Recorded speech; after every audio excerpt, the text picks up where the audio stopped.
მშვიდობისა ყველას, საქმიანად ვიწყებთ ტრადიციულად ორშაბათს. გქონდათ შუა აგვისტოს არც ისე ცხელ დღეებში საქმიანად ამბების გასაზიარებლად BMG-ს გუნდი მოგესალმებით თავდაპირველზე. მაშასე ეროვნული ვალუტა უქმეებს შედარებით გამყარებული შეხვდა ლარმა პარასკევს თითქმის 4 ნახევარით გაიმყარა პოზიციები. 2 ლარი და 93 თეთრზე არის დაფიქსირებული. გონებ გალტენ ტაგარტის ანალიტიკოსების საქმიან დილაში სტუმრობამ თავისი ხმნა.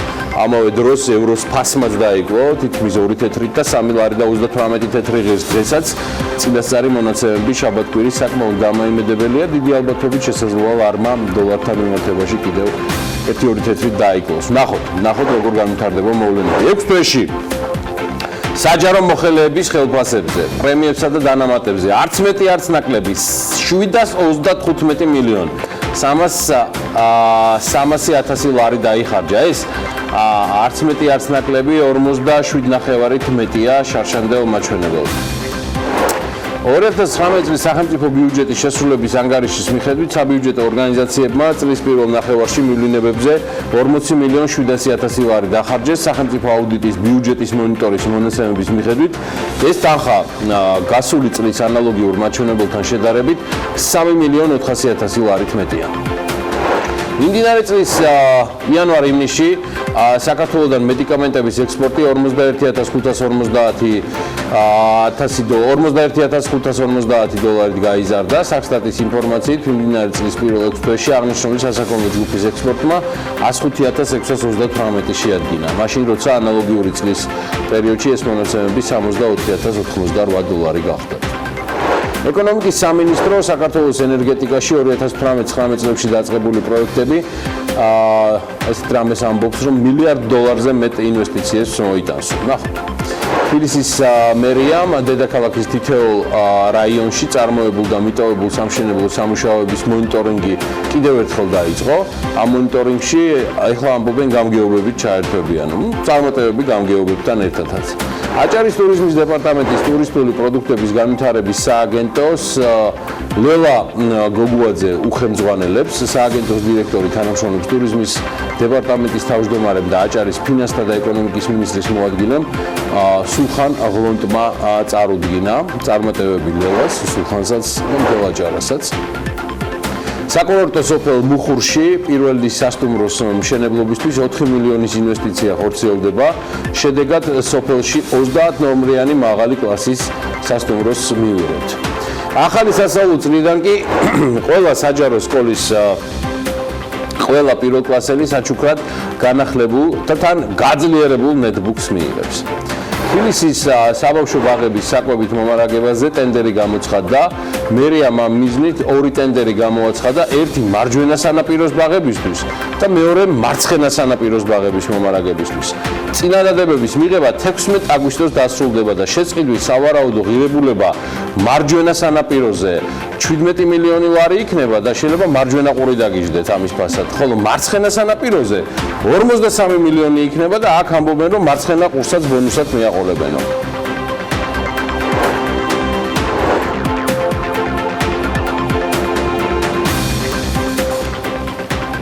მშვიდობის ყველას. მე და ანა ლოპიაშვილი ტრადიციულად წარმოგიდგენთ საქმიან დილას და როგორც ყოველთვის ვცდილობ, რომ ანაც BMG-ს მთელი გუნდი, ვისაც ახლა უცქერთ და მისი ნაწილი ახლა საეთეროში დილა ადრიან 7 საათიდან უკვე აქ არის მობილიზებული საიმისოთ, რომ მაქსიმალურად საქმიანად დაგმუხტოთ 12 აგვისტო დღეს. მაშინ როცა გქონდათ აგვისტოს არაჩვეულებრივი ზაფხულის მე მომწონს, ანა არ მეთანხმება ტრადიციულად არაჩვეულებრივი აგვისტოს ზაფხულის დღეებში. იმედია ყველანი კარგად ისვენებთ და თან თუ აყურსაც გვადევნებთ ჩვენ ადამიანებს, რომლებსაც დასვენების საშუალება სრულფასოვანი ჯერჯერობით არ აქვს, თუმცა მე ამას ნამდვილად ვერ ვიტყვი, იმიტომ რომ არაჩვეულებრივი 3 დღე გავატარე ჩემს ოჯახთან ერთად თუშეთში. ოჯახში გულისხმობ ამ შემთხვევაში ჩემს მეგობრებს, ჩემი მეორე და ძირითადი ოჯახი ასევე ისიც ძირითადია. ბორჯომში არის გამაგრებული და მანდაც ჩვენ დახს დავამჩნევთ, თუმცა რა არ მოგეწონა ყური, მარცხენა სანაპირო, მარჯვენა სანაპირო თუ რა? ამიდების შეფასება ისე როგორც შენგან დაიმსახურა. ხო, მაგრამ ამასობაში ვიდრე მე ჩემს მეგობრებთან ერთად ვიყავი თუშეთის არაჩვეულებრივი მთების დალაშქვით დაკავებული, ანამ ძალიან კარგი მასალები გაამზადა ედიტორიალისთვის, რომელიც ძირითადად აუდიტის სამსახურის კვლევებზე და დასკვნებზეა აგებული. პრინციპში ნაწილ-ნაწილ ჩვენ მაყურებელს და მკითხველს ვაწვდით ხოლმე, მაგრამ ხა ერთიანად ვეცადეთ რომ მოვყარა თავი და მოდი გადავხედოთ ამ ნაწილს. კარგი. ფაქტია, რომ ამ კუთხით თვითშეფასება პრობლემას დიდად არ წარმოადგენს. 2019 წლის 6 თვის განმავლობაში საჯარო მოხელეების ხელფასებზე, პრემიებზე და დანამატებზე დილა მშვიდობისა ყველას 735 მილიონ ლარზე მეტი არის დახარჯული. 735 მილიონ ლარზე მეტი. თანხები სახელმწიფო აუდიტის სამსახურმა დაითვალა და შედარებაც გასული კვირის, უკაცრავად გასული წლის მონაცემებთან მათვე ეკუთვნის. ეს 735 მილიონზე მეტი ხელფასებზე და პრემიებზე გაცემული თანხა მკვეთრად აღემატება ქალბატონებო და ბატონებო 2018 წლის 6 თვის ანალოგიურ მაჩვენებლებს და იმ პერიოდშივე დახარჯულ თანხას. ეხლა უფრო კონკრეტულად, გასული წლის 6 თვეში ხელფასებზე, პრემიებსა და დანამატებზე მაინც დაიხარჯა 687 მილიონ 800.000 ლარი. ეს 47.5 მილიონი ლარით ნაკლებია წლევანდელ მაჩვენებელზე. ანუ ზუსტად ამდენი მეტი დახარჯეს 2019-ში. აუდიტის ვებგვერდზე და არსად სხვაგან, ეს უკვე ცხადია, ასახულია BMG-ს ვებგვერდზეც, გამოქვეყნებული ინფორმაციიდან ირკვევა ზედმიწევნით, რომ მიმდინარე წლის ორ კვარტალში თანამდებობის პირთა ხელფასებში 507 მილიონი ლარი დაიხარჯა. კეთილი და პატიოსანი, მაგრამ ნახეთ გვერდზე 106 მილიონ 400.000 ლარი ეს არის დანამატები და პრემიის ხარჯმა დამატებით ამ დანამატებისა შეადგინა 2 მილიონ 900.000 ლარი. ეს რა არის? შეზდეკ, ყველაზე მთავარი ახლა იწყება. შტატგარეშე შრომის ანაზღაურება. დილამშვიდობისა კიდევ ერთხელ. ამაში 111 მილიონ 200.000 ლარი არის დახარჯული. გარდა ამისა, 2019 წლის 6 თვის განმავლობაში საჯარო მოხელეებმა სამივლინებოდ ხარჯების დასაფარად 40 მილიონ 700.000 ლარი დახარჯეს. ცხადია, ეს არ არის მხოლოდ და კონკრეტულად სამინისტროების ხარჯები, მაგრამ ისიც გასათვალისწინებელია, რომ მონაცემები სწორედ არის იმ პერიოდის, ვიდრე როგორც თავად ამბობენ, მთავრობა დაპატარავდებოდა. ანუ ეს პირველი 6 თვე სწორედ იმ ზომას დარდება, ვიდრე სამინისტროები გაერთიანდებოდა, გაუქმდებოდა. უფრო ზუსტად რომ ვთქვათ, შერწყმა მოხდა, რადგან ფაქტია, რომ საკადრო ოპტიმიზაცია ამ ნაწილში არ მომხდარა. როგორც ყოველთვის საინტერესო იყო აუდიტის სამსახურის ანგარიში და კიდევ რამდენიმე მონაცემს უნდა ჩავხედოთ. სახელმწიფო ბიუჯეტის შესრულების ანგარიშის თანახმად 2019 წლის პირველ ნახევარში, ანუ 6 თვეში, სახელმწიფო რწმუნებულის ადმინისტრაციების მივლინებების ჯამში 28.649 ლარია დახარჯული. აუდიტის ბიუჯეტის მონიტორინგის მონაცემების თანახმადვე მუნიციპალიტეტებს შორის ყველაზე მეტი სამივლინებო ხარჯი კახეთის რეგიონის ადმინისტრაციას ჰქონდა. სახელმწიფო რწმუნებულის გუბერნატორის ადმინისტრაცია ახმეტის, გურჯაანის, დედოფლის წყაროს, თერჯოლის, ლაგოდეხის, საგარეჯო, სიღნაღისა და ყვარლის მუნიციპალიტეტებში ამ წლის 6 თვეში მივლინებებში ჯამში 6.255 ლარს ხარჯავდა. ხო, მე მინდა სანამ გავაგრძელებ მცირე ბიუჯეტიან მივლინებებზე საუბარი, ეს არის ცალსახად მხოლოდ ინფორმაცია გადასახადის გადამხდელებისათვის. საპრეტენზიო არის რეალურად ის ნაწილი, რაზეც მე და ანა ვსაუბრობდით დასაწყისში ჩვენი ედიტორიალისა, როცა ვსაუბრობთ შემდეგზე, რომ არის დახარჯული 111 მილიონ 200.000 ლარი არასაბიუჯეტო უკაცრავად შტატგარეშე ეგრეთ წოდებულ შრომის ანაზღაურებაზე, რომელიც მეტწილად ქალბატონებო და ბატონებო იყო, არის და აღარ იქნება მე დარწმუნებული ვარ, რომ აუცილებლად მივა მომავალი მთავრობა და პოლიტიკური ფორმაცია იქამდე, რომ მათდამი ლოიალურად გაწყობილი პოლიტიკური კლასი არ იყოს დასაქმებული საბიუჯეტო ორგანიზაციებში ამ ეგრეთ წოდებული მუხლით, რასაც შტატგარეშე შრომის ანაზღაურება ქვია. კიდევ ერთხელ ვამბობ, ეს არის აბსოლუტურად კორუფციის მატარებელი, ნიშნების მატარებელი ხარჯი, რომელიც მთლიანად გადის ჩვენზე, ჩემზე, თქვენზე, ანა ლაპიაშვილზე, საეთეროში მსვლომზე, თქვენს გარშემო მსვლომზე, რომელიც ახლა საქმიან დილას არ უყურებენ და ეს 6 თვეში ჩვენ უკვე დაგვიждდა 111 მილიონი ლარი.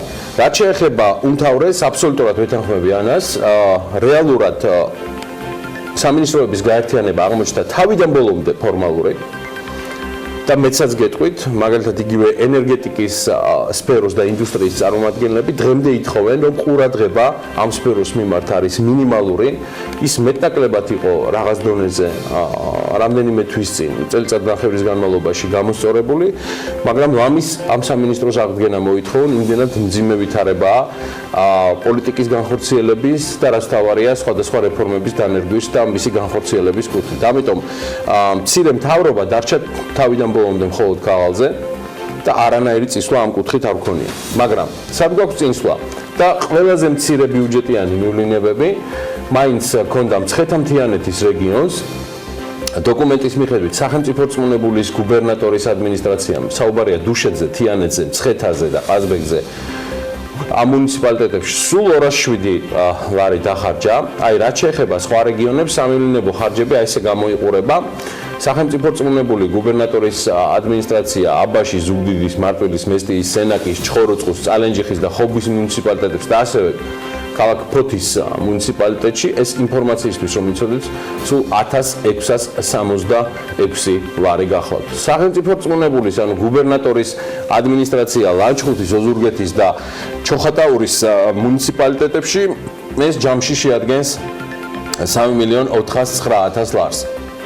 ადმინისტრაცია ანალოგიური ბაღდადის, ვანის, ზესტაფონის, თერჯოლის, სამტრედიის, საჩხერის, ტყიბულის, წყალტუბო, ჭიათურა, ხარაგაული, ხონი მუნიციპალიტეტის და ასევე ქუთაისის მუნიციპალიტეტებში ეს სულ ჯამში არის 5.009 ლარი.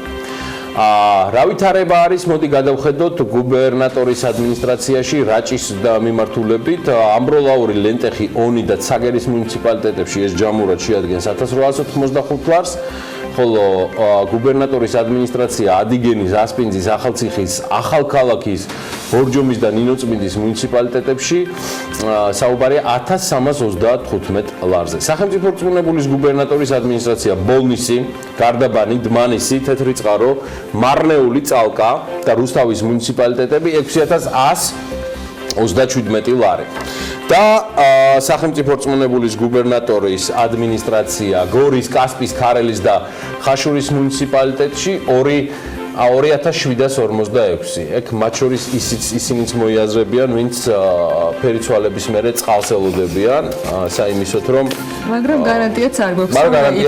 გარანტიას მაგდროს მაინც არ იძლევა. მოკეთ 2019 წლის სახელმწიფო ბიუჯეტის შესრულების ანგარიშის მიხედვით საბიუჯეტო ორგანიზაციებმა წლის პირველ ნახევარში მივლინებებზე უკვე ნახსენებიც იყო 40.700.000 ლარი დახარჯეს. სახელმწიფო აუდიტის ბიუჯეტის მონიტორინგის მონაცემების მიხედვით ეს თანხა გასული წლის ანალოგიურ მაჩვენებელთან შედარებით არის 3.400.000 ლარით მეტი. 6 თვეში 2018 წელს მივლინებებში 37.300.000 ლარი იყო დახარჯული. მთელი წლის განმავლობაში კი მას 78.200.000 შეადგინა. უფრო კონკრეტულად კი 2019 წლის 6 თვეში 1.400.000 დახარჯული პარლამენტსა და მასთან არსებულ ორგანიზაციებში დასაქმებულების მხრიდან. პრეზიდენტის ადმინისტრაციამ 6 თვეში მივლინებებზე 853.365 ლარი დახარჯა. ამავე პერიოდში, ანუ 6 თვის განმავლობაში 2.300.000 ლარია დახარჯული მივლინებებში მთავრობის ადმინისტრაციის მხრიდან. ეს კი წინა წლის იმავე პერიოდს თუ შევადარებთ 1.400.000 ლარით მეტია. რაც შეეხება სხვა უწყებებს, ახლა ეკრანზე დაინახავთ შედეგს, რის მიხედვით ნაწილდება ეს საბიუჯეტო ხარჯები. 2019 წლის 6 თვეში ჯამში სახელმწიფო აუდიტის სამსახურის მიერ არის 69.376.000 დახარჯული და აქვე ცენტრალურმა საარჩევნო კომისიამ 114.643 ლარი დახარჯა. 34.713 ლარია საკონსტიტუციო სასამართლოს მხრიდან დახარჯული და ასე შემდეგ. სამინისტროების მხრიდან ხარჯებს კი შეგიძლიათ რომ ეკრანზე დააკვირდეთ და ამაზე ვისაუბროთ კიდეც რამდენიმე დღის წინ უფრო დეტალურად. ცოტა მოგვიანებით 10 ჯაფიჯაზე შემოგვიერთდება და ამ ხარჯების ნაწილს უკვე პრეზიდენტის ადმინისტრაციის მხრიდან უშუალოდ და დეტალურად ჩაშლის. ხო, აქ პრეზიდენტის ადმინისტრაციაზე გამახსენდა. აქ ხარჯების არარსებობა კი არ არის თვითმიზანი ან ჩვენგან კრიტიკა, გარდა იმისა, რომ უბრალოდ გასვით ამ ინფორმაციას ან რომელიმე უწყების თანამშრომლობის ანაზღაურების კლება. პირიქით, საჯარო უწყებებში ხელფასები უნდა იყოს კონკურენტული, უნდა იყოს ადეკვატური, ღირსეული და გაწეული სამუშაოსთვის ჯამაგირს, ხომ გახსოვთ ეს გენიალური სიტყვა. უნდა იღებდნენ ადამიანები და ეს არც სირცხვილია და არც არანაირად პრობლემა არ არის, მაგრამ პრობლემა არის ის, რომ აი ამ სამუშაოს ხარისხი, კვალიფიკაცია არანაირად არ მოდის შეხებაში ხელფასთან და მეშვიდე წელიწადი სრულდება მას შემდეგ, რაც ხელფასებსთან ერთად ვერაფრით ვერ მოგვარდა პრემიების და დანამატების თემა. ეს არის პრობლემა და აქ არის ერთი რამ. ეს არის ცუდი მენეჯმენტი, რომელიც უღირს მდგომარეობაში აგდებს პირველ რიგში საჯარო სამსახურში დასაქმებულ არაჩვეულებრივ ხალხს. მართლა პროფესიონალებს და თავისი ქვეყნის პატრიოტებს, მე მათ უმრავლესობას ვიცნობ. ძალიან ცუდია, როცა ქვეყანაში, სადაც შინაგან საქმეთა სამინისტროს მონაცემებზე ვამბობ, 2019 წლის იანვარ-ივნისში სახელმწიფო სტრუქტურებში ქრთამის აღების ფაქტები წინა წლის ანალოგიურ პერიოდთან შედარებით ეს ოფიციალური მონაცემებია, თითქმის 53%-ით არის გაზრდილი. რიგი მნიშვნელოვანი ანტიკორუფციული რეკომენდაციებისა, რომლებიც ისეთ საკითხებს ეხება, როგორც ანტიკორუფციული პოლიტიკის დაგეგმვა, ანტიკორუფციული ნორმების პრაქტიკაში აღსრულება, საჯარო მოსამსახურეთა დამოუკიდებლობა, სასამართლოს და სამართალდამცავი უწყებების რეფორმა, ინფორმაციული თავისუფლება და კორუფციის პრევენცია სახელმწიფო შეწყდომის პროცესში ხელისუფლებას არ შეუსრულებია. არ შეუსრულებია. თუმცა ეხლა მე მინდა ანა დამეხმაროს. მოდი ახსნათ ხა რას გულისხმობთ ამ რეკომენდაციებში. გულისხმობთ სტამბოლის სამოქმედო გეგმას, ეკონომიკური თანამშრომლობისა და განვითარების ორგანიზაციის, აღმოსავლეთ ევროპისა და ცენტრალური აზიის ანტიკორუფციული ქსელის მიერ ჯერ კიდევ 2003 წელს წამოწყებულ პროგრამას, რომელიც მიზნად ისახავს რეგიონში ანტიკორუფციული რეფორმების ხელშეწყობას, თითოეული მონაწილე ქვეყანაში კორუფციის მხრივ არსებული მდგომარეობის ანალიზისთვის, რეკომენდაციების მომზადების და მათი განხორციელების მონიტორინგის გზით. საქართველოს გარდა პროგრამის მონაწილეები არიან სომხეთი, აზერბაიჯანი, ყირგიზეთი, ყაზახეთი, მონღოლეთი, ტაჯიკეთი, უკრაინა და უზბეკეთი. OECD-ის ანტიკორუფციულმა ქსელმა საქართველოს შესახებ მონიტორინგის ბოლო ანგარიში ჯერ კიდევ 2016 წელს დაამტკიცა. იმჟამად არსებული მდგომარეობის ანალიზთან ერთად ეს ანგარიში მოიცავდა რეკომენდაციებს მონიტორინგის ფარგლებში გამოვლენილი პრობლემების გადასაჭრელად. ორგანიზაცია პერიოდულად აქვეყნებს ხოლმე ანგარიშებს და 2016 წელს დამტკიცებული რეკომენდაციების შესრულების მხრივ არსებული პროგრესის შესახებაც. ბოლო ასეთი ანგარიშის თანახმად, რომელიც რამდენიმე თვის წინ 2019 წლის მარტშია მიღებული, რეკომენდაციების 91 პუნქტის უმრავლესობაში საქართველოს პროგრესი არ უჩვენებია მთელი ამ 3 წლის განმავლობაში. შესაძლოა ვთქვათ მოგეჩვენოთ ახლა ის რეკომენდაციები, რომელსაც ჩვენ შემოგთავაზებთ, მაგრამ მნიშვნელოვანია ვიცოდეთ რა არის შესასრულებელი და მათ შორის რა არ სრულდება. მოდი გადავხედოთ ავტორიტეტული არასამთავრობო ორგანიზაციის საერთაშორისო გამჭვირვალობის მონაცემებს. TI ამბობს, რომ შეუსრულებელი რჩება შემდეგი მნიშვნელოვანი რეკომენდაციები. ანტიკორუფციული საბჭოს პრაქტიკის გადასინჯვა მაღალი დონის კორუფციის შემთხვევებთან და კანონმდებლობის აღსრულების მხრივ არსებულ პრობლემების გასამკლავებლად, რეგულარული სოციოლოგიური კვლევის ჩატარება ანტიკორუფციული სტრატეგიის განხორციელების მხრივ არსებული პროგრესის შესაფასებლად, პარლამენტისთვის ანგარიშების რეგულარული წარდგენა ანტიკორუფციულ საქმიანობაში პარლამენტის წევრების ჩართვის და საბჭოს ხილვადობის გაზრდის მიზნით, მე მგონი აი ჩართვა სხვა ფორმით ცოტა სარკაზმი რო შევიტანოთ, ნამდვილად მოგვარებულია. ინტერესთა კონფლიქტის მარეგულირებელი წესების და სხვა ანტიკორუფციული შეზღუდვების აღსრულების მხრივ სხვადასხვა ინსტიტუტების როლების დაზუსტება, სამინისტროებსა და ადგილობრივი ხელისუფლების ინსტიტუტებში შიდა აუდიტის, სამსახურების ან სხვა შესაბამისი ორგანოების შესაძლებლობების გაძლიერება, ასევე ამ შესაძლებლობების ხილვა, რომ მსხვილ ადმინისტრაციულ ორგანოებსა და საჯარო სამართლის იურიდიულ პირებში დაწესდეს სპეციალური მოხელის თანამდებობა, რომელიც ინტერესთა კონფლიქტის მარეგულირებელი წესების და სხვა შეზღუდვების აღსრულებაზე იქნება პასუხისმგებელი. ასევე რეკომენდაციები უზრუნველყოფილი უნდა იყოს რამდენიმე ისეთი რეკომენდაცია, როგორც არის მაგალითად შედეგების ინდიკატორების შემუშავება და რეგულარული სოციოლოგიური კვლევის ჩატარება, იმისათვის რომ გაიზომოს მთლიანად საჯარო სამსახურში და ცალკეულ ინსტიტუტებში კეთილსინთეზირების ხელშეწყობის მხრივ არსებული პროგრესი. უზრუნველყოფილი იყოს ასევე სახელმწიფოს ძირეული ფუნქციების შესრულებასთან დაკავშირებით ყველა თანამდებობა საჯარო სამსახურის კანონმდებლობის მოქმედების სფეროში მოქცევით.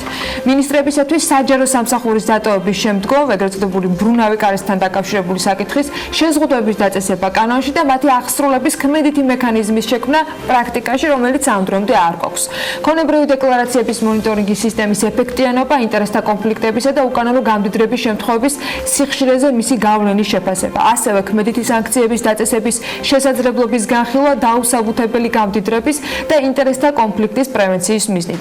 სასამართლოების თავმჯდომარეთა იმ უფლებამოსილებების გაუქმება, რომლებიც მოსამართლეთა კარიერას, მათ მატერიალურ უზრუნველყოფას და პასუხისმგებლობას უკავშირდება. ასევე სხვა უფლებებისა, რომლებიც მოსამართლეთა დამოუკიდებლობაზე შეიძლება გავლენასაც ახდენდნენ.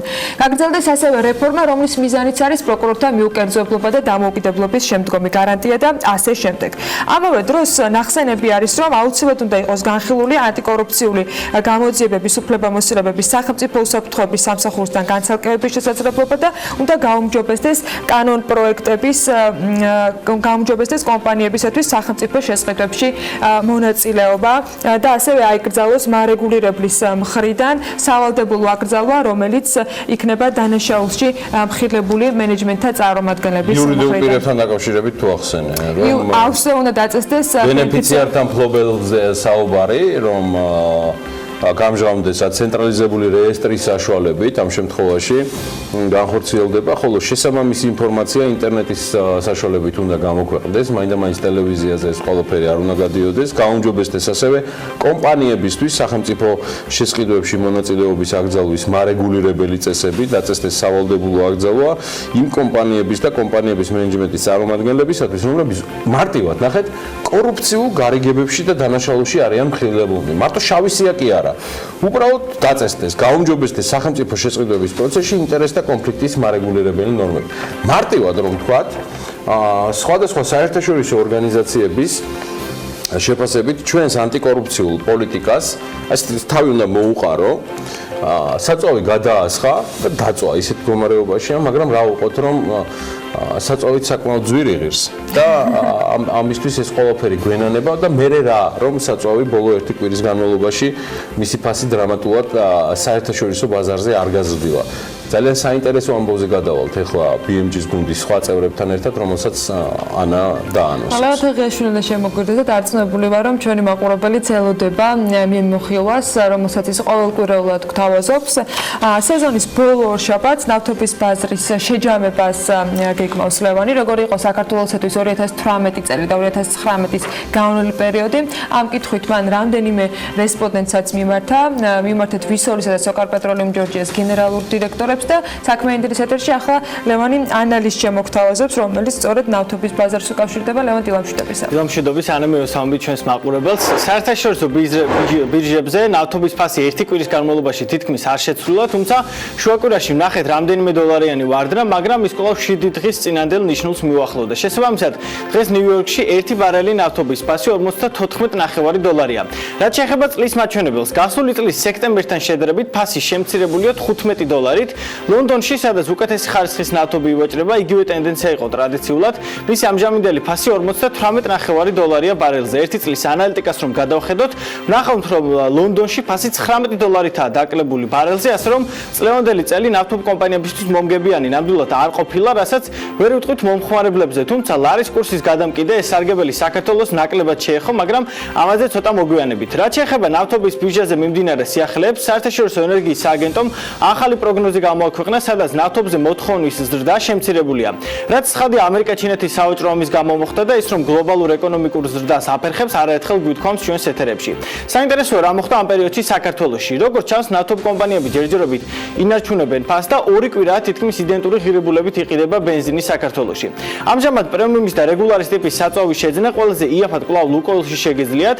როგორც გრაფიკზე აღნიშნული, ლუკოილში პრემიუმის ბენზინი 2 ლარი და 61 თეთრია, რეგულარის კი 2 ლარი და 51 თეთრი. დღეს ნავთობის ბაზრის სეზონის ბოლო მიმოხილვა გაქვს, რომ შევაჯამოთ წელს ნამდვილად არ ყოფილა მარტივი წელი საქართველოში მყოფი ნავთობ კომპანიებისთვის, როგორც სოკარპეტროლიუმ ჯორჯიას გენერალურმა დირექტორმა ლევან გიორგაძემ ერთი კვირის წინ ჩვენთან სტუმრობისას განაცხადა, 2018 წელი განსაკუთრებით მძიმე იყო მათთვის, რადგან ბაზარზე ფასების საგრძნობლად შემცირდა, დაიკლო მარჟამაც, თუმცა 2019 წელს ფასები ზევით წავიდა და დღეს უკვე თამამად შეგვიძლია ვთქვათ, რომ ლარის კურსის და საერთაშორისო ფასების კომბინაციით საქართველოს ისტორიაში ყველაზე მაღალი ღირებულების საწვავი გვაქვს და ალბათ ასე გაგრძელდება გარკვეული პერიოდის განმავლობაში, სანამ ლარის კურსი არ დასტაბილურდება. მადლობა ლევან, შენ საინტერესო ამბებისათვის. დარწმუნებული რომ ახალცენზურზეც არ მოგვაკლდება მიმოხილვებით. შენ არ გამოგრჩებოდა ერთი ამბავი მაქვს სხვათა შორის, რომელიც მინდა რომ დაგასწრო, ვიდრე საქმიან მაყურებელს მოუყვები. ახალი რობოტი მოქალაქეებს მსოფლიოს თან დასაქმებული, რომელსაც აეროპორტ სტამბოლში შეხვდებით.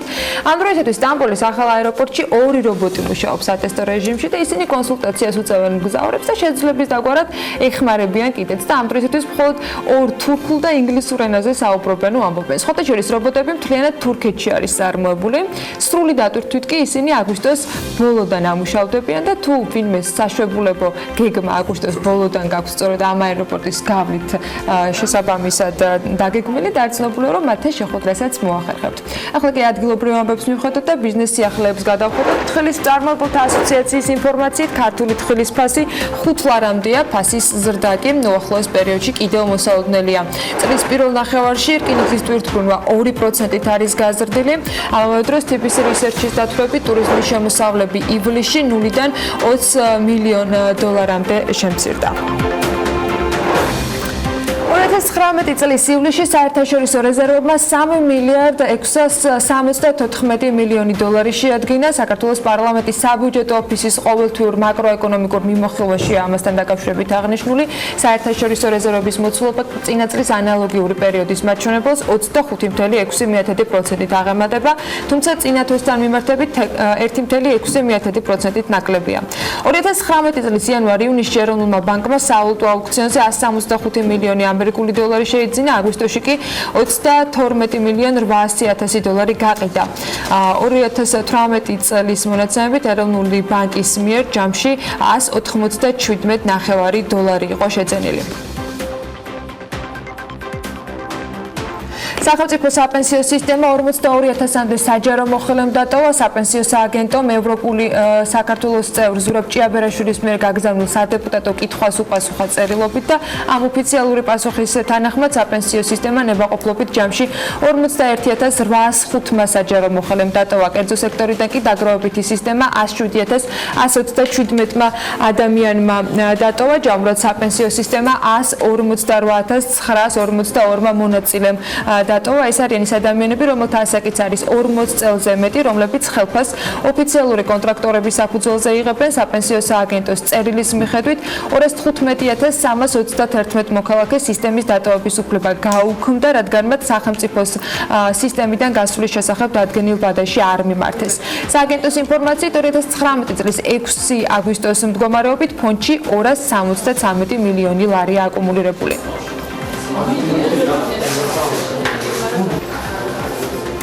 ამერიკული გამოცემა Forbes-ი სტატიას ბათუმის პორტში მულტიმოდალური ტერმინალის მშენებლობას უძღვნის. სტატიის ავტორი წერს, რომ საქართველო იმ უძველეს სატრანსპორტო გზაჯვარედინზე მდებარეობს, რომელიც აკავშირებს ჩრდილოეთსა და სამხრეთს, დასავლეთსა და აღმოსავლეთის ქვეყნებს.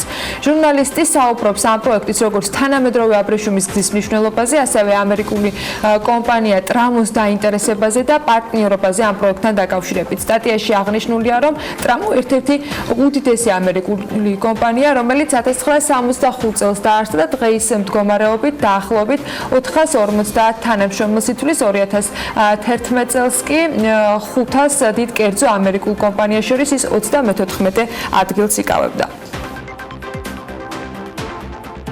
კიდევ ერთი საერთაშორისო გამოცემა, რომელმაც საქართველოსთან დაკავშირებით დაწერა, ეს გერმანული შპიგელია, რომელმაც სტატია საქართველოს ტურისტულ პოტენციალს მიუძღვნა. ეს არის ქვეყანა, სადაც ტყის ყვავილები, ყვითელ ლურჯია, სამისფერ, ვარდისფერ, თეთრ და წითელ ფერებად ყვავის, წერს ავტორი და ჟურნალისტი აღნიშნავს, რომ საქართველოში არის ტურისტული ბუმი, განსაკუთრებული პოპულარობით კი უცხოელებში სულ რამდენიმე წლის წინ No Go Area სვანეთი სარგებლობს, სადაც ადრე ტურისტები გატაცებისა და თავდასხმების გამო ჩასვლას ვერ ბედავდნენ.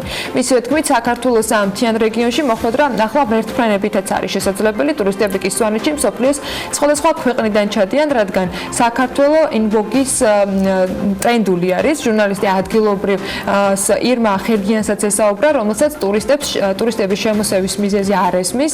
ჟურნალისტი გერმანელ მკითხველს საქართველოში მოგზაურობას ურჩევს და დასვენებისათვის რჩევებსაც აძლევს ამ სტატიაში.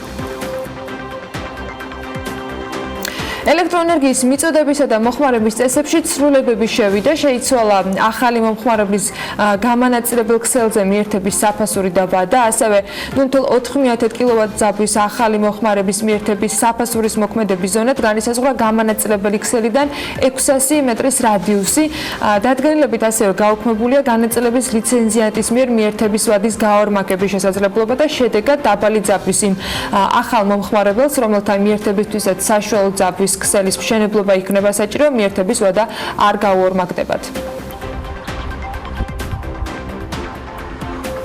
თბილისის მერია ბაგაბაღებში საკვები პროდუქტების შესაძენად 60.260.000 ლარის ღირებულების ტენდერებს აცხადებს. ორი ტენდერის ფარგლებში ბავშვებისათვის განკუთვნილი პროდუქტების შესყიდვა უნდა მოხდეს. გამარჯვებულმა კომპანიამ კი თბილისის ბაღებს სხვადასხვა პროდუქტები 2019-2020 სასწავლო წლის განმავლობაში უნდა მიაწოდოს. შესაწყით პროდუქტებს შორის არის რძერძის პროდუქტები, პურ პროდუქტები, ბურღულეული, საქონელი ხორცი და ასე შემდეგ. ისნის რაიონის გამგეობამ ვაზის უბანში, სადაც ადგილობრივი მოსახლეობის მხარდაჭერით ავტოფარხების დემონტაჟი მიმდინარეობდა, სკვერი მოაწყო. პროექტის ფარგლებში კი რეკრეაციულ სივრცეში ბავშვთა გასართობი მოედანი განთავსდა, სადაც სხვადასხვა ტიპის ატრაქციონი დამონტაჟდა. ასევე მოეწყო კალათბურთის და ფეხბურთის სპორტული მოედანი და მოსასვენებელი სკამები და სანაგვე ურნები. ცირკს, რომელიც უკვე მესამე წელია იყიდება, მყიდველი ამ დრომდე არ გამოუჩნდა. საბროკერო კომპანია Colliers International Georgia-მ ისტორიული ობიექტი მრავალფუნქციური განვითარების პოტენციალით გასაყიდად ჯერ კიდევ 2017 წლის ოქტომბერში გამოიტანა, თუმცა ინტერესი ობიექტის მიმართ ამ დრომდე არ არის. როგორც საბროკერო კომპანიაში ამბობენ, ცირკი კვლავ იყიდება. Colliers International Georgia არის ექსკლუზიური აგენტი, რომელიც მყიდველს ეძებს. ჯერ კიდევ წლის დასაწყისში დიდი ბრიტანეთის ეკონომიკა საკმაოდ ძლიერად და საგრძნობლად იზრდებოდა, თუმცა ახლა ქაოტური ბრექსიტის შიშით ეკონომიკური სრულები ფაქტობრივად პარალიზებულია და გაერთიანებული სამეფოს სტატისტიკის სააგენტოს მიხედვით 2019 წლის აპრილიდან ივნისამდე მთლიანი შიდა პროდუქტი წინა კვარტალთან შედარებით 0.2%-ით შეირყა. ეს მაჩვენებელი კი 2012 წლის შემდეგ პირველად დაფიქსირდა. მონაცემები დიდი ბრიტანეთისათვის უარყოფითი სიურპრიზი აღმოჩნდა. ეკონომისტები ეკონომიკური განვითარების უკუსლას არ პროგნოზირებდნენ. მათი ვარაუდით, მხოლოდ სტაგნაცია იყო მოსალოდნელი. სტატისტიკის სამსახურის მიერ გავრცელებული მონაცემების შემდეგ კი ფუნტი სტერლინგი დაახლოებით 90%-ით დაეცა და ამ დროისათვის 1 ფუნტი დოლარი 1 ევრო და 20 ცენტი ღირს. უკრაინის ინფრასტრუქტურის გაუმჯობესებაში 20 მილიარდი ამერიკული დოლარის ინვესტიცია ჩაიდება. უკრაინული მედია აღნიშნავს, რომ ამასთან დაკავშირებით განცხადება პრეზიდენტმა გააკეთა. ზელენსკი აღნიშნავს, რომ მომდევნო 5 წელიწადში უკრაინა კარდინალურად შეიცვლება, დაიგება გზები, აშენდება ახალი აეროპორტები და საზღვაო პორტები.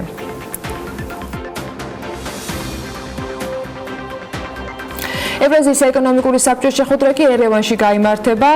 სომხეთის პრემიერ-მინისტრმა ყირგიზეთში ვიზიტისას თქვა, რომ საბჭოს წევრი ქვეყნების ლიდერები მოლაპარაკებას 1 ოქტომბერს გამართავენ. პაშინიანი აღნიშნავს, რომ ის მოუთმელად ელოდება ამ შესაძლებლობას, მიიღოს საბჭოს წევრი ქვეყნების მეთაურები და საერთაშორისო ფორუმის ფარგლებში ეკონომიკურ ასპექტებზე და თანამშრომლობის გეგმებზე ესაუბროს.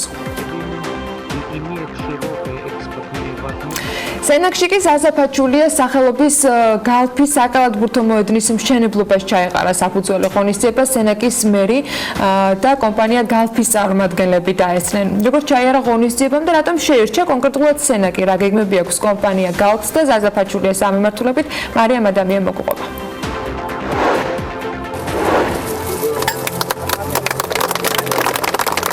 ხელი მოწერილია კაფსულა ჩაგდებულია 1 წელიწადში კი სენაკის ნომერ 1 საჯარო სკოლაში ზაზა ფაჩულიას სახელობის საკალათბურთო მოედანი აშენდება, რომელიც რეგიონის განვითარებისთვის და ასევე ახალგაზრდებში ჯანსაღი და სპორტული ცხოვრების წესის პოპულარიზაციის მიზნით კიდევ ერთი წინ გადადგმული ნაბიჯი იქნება, თუმცა დღეს ტერიტორიაზე მხოლოდ ბანერი დგას და ადგილობრივები სამომავლო მშენებლობისთვის ემზადებიან. ხოლო კითხვაზე თუ რატომ შეირჩა კონკრეტულად სენაკი, ზაზა ფაჩულია ასე გვასუხობს.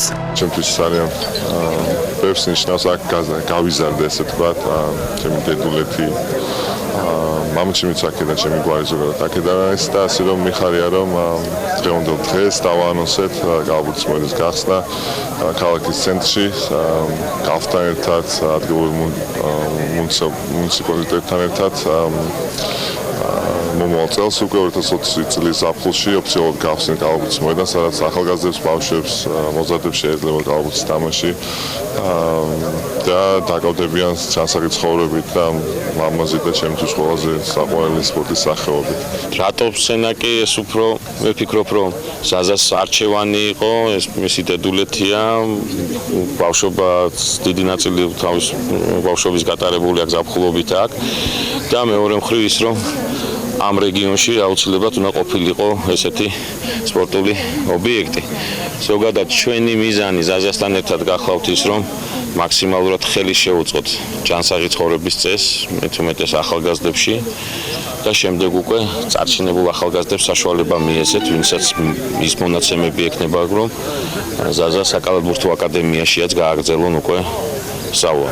ზაზა ფაჩულიას სახელობის გალფის საკალათბურთო მოედნის მშენებლობას საფუძველი უკვე ჩაეყარა. ღონისძიებას სენაკის მერი ლევან კუპრეიშვილი და გალფის წარმომადგენლები ესწრებოდნენ. ზაზა ფაჩულიამ ქალაქის მერმა და გალფის მენეჯმენტმა კი ადგილობრივ კალათბურთელ ბავშვებთან ერთად მშენებლობის საძირკველში სიმბოლური კაფსულა ჩადეს და მემორანდუმს მოაწერეს ხელი. ახალგაზრდების სპორტულ ცხოვრებას დიდი მნიშვნელობა აქვს მათი განვითარებისათვის და კიდევ ერთი სპორტული მოედანი განსაკუთრებით, როდესაც ამ საქმეში მონაწილეობს ჩვენი სახელოვანი კალათბურთელი, ეს არის მაგალითი, ეს არის ჩვენი ახალგაზრდებისათვის სტიმული იმისა, რომ დაკავდნენ სპორტით. საკალათბურთო მოედნის მშენებლობა ნავთობკომპანია გალფის ორგანიზებითა და ქალაქ სენაკის მერიის მხარდაჭერით განხორციელდა. როგორც დედაქალაქის მერმა განაცხადა, ეს არის საჯარო და კერძო სექტორის თანამშრომლობის ძალიან კარგი მაგალითი და უნდა აღინიშნოს ისიც, რომ ეს ზაზა ფაჩულიას სახელობის რიგით მესამე სტადიონია, რომელიც თბილისისა და გორის შემდეგ გალფის მხარდაჭერით გაიხსნა. რაც შეეხება სამომავლო გეგმებს, 2020 წლისთვის კიდევ 2 მოედანი დაემატება, მოგვიანებით კი მთელი საქართველოს მასშტაბით ჯამში სულ 20 სტადიონის გახსნაა დაანონსებული. ახლა კვლავ ლევან თაღიაშვილი უნდა შემოგვიერთდეს საფონდო ბირჟის სეზონის ბოლო მიმოხილვით და წლის განვლილი პერიოდის შეჯამებით. ნახოთ როგორი იყო იგივე პერიოდში 2018-2019 წლების საფონდო ბირჟისათვის და როგორ გამოიხატა ეს ყველაფერი, რა თქმა უნდა, რაც მთავარია რიცხვებში. ლევან, კიდევ ერთხელ მოგესალმები, აქ რა ხდება? მოკლედ, რადგან საფონდო ბირჟის სეზონის ბოლო მიმოხილვა გადავწყვიტეთ თქვენთვის შარშანდელი სექტემბრიდან მოყოლებული დღემდე დადებული გარიგებები გამეცნო და ერთად გადაგვეხედა თუ რამდენად აქტიური იყო ბირჟა ერთი სამუშაო წლის განმავლობაში. როდესაც ბირჟის ოფიციალურ ვებგვერდს მივაშორდა, ცოტა არ იყოს იმედგაცრუებული დავრჩი რიცხვებით, რადგან ეს წელი უდაოდ გამოირჩეოდა ერთ-ერთი ყველაზე აქტიური გარიგებებით. თითქმის ყოველ კვირა ჩვენ ვნახულობდით შედარებით მსხვილ გარიგებებს, თუმცა შედეგი საბოლოო ჯამში ასეთია. საავტორო სესიების დროს მთელი წლის განმავლობაში ლარში გასხვისდა 1.506.000 ფასიანი ქაღალდი და გარიგების ღირებულება 56.565 ლარზე მეტი არ იყო. რაც ეხება დოლარს, აქ სულ 129 ფასიანი ქაღალდია გასხვისებული 135.000 დოლარად. მისი მონაწილე კი სააქციო საზოგადოება ემკვადრატი უძრავი ქონება და შეპესე საქართველოს სალიზინგო კომპანია იყო მხოლოდ სამწუხაროდ.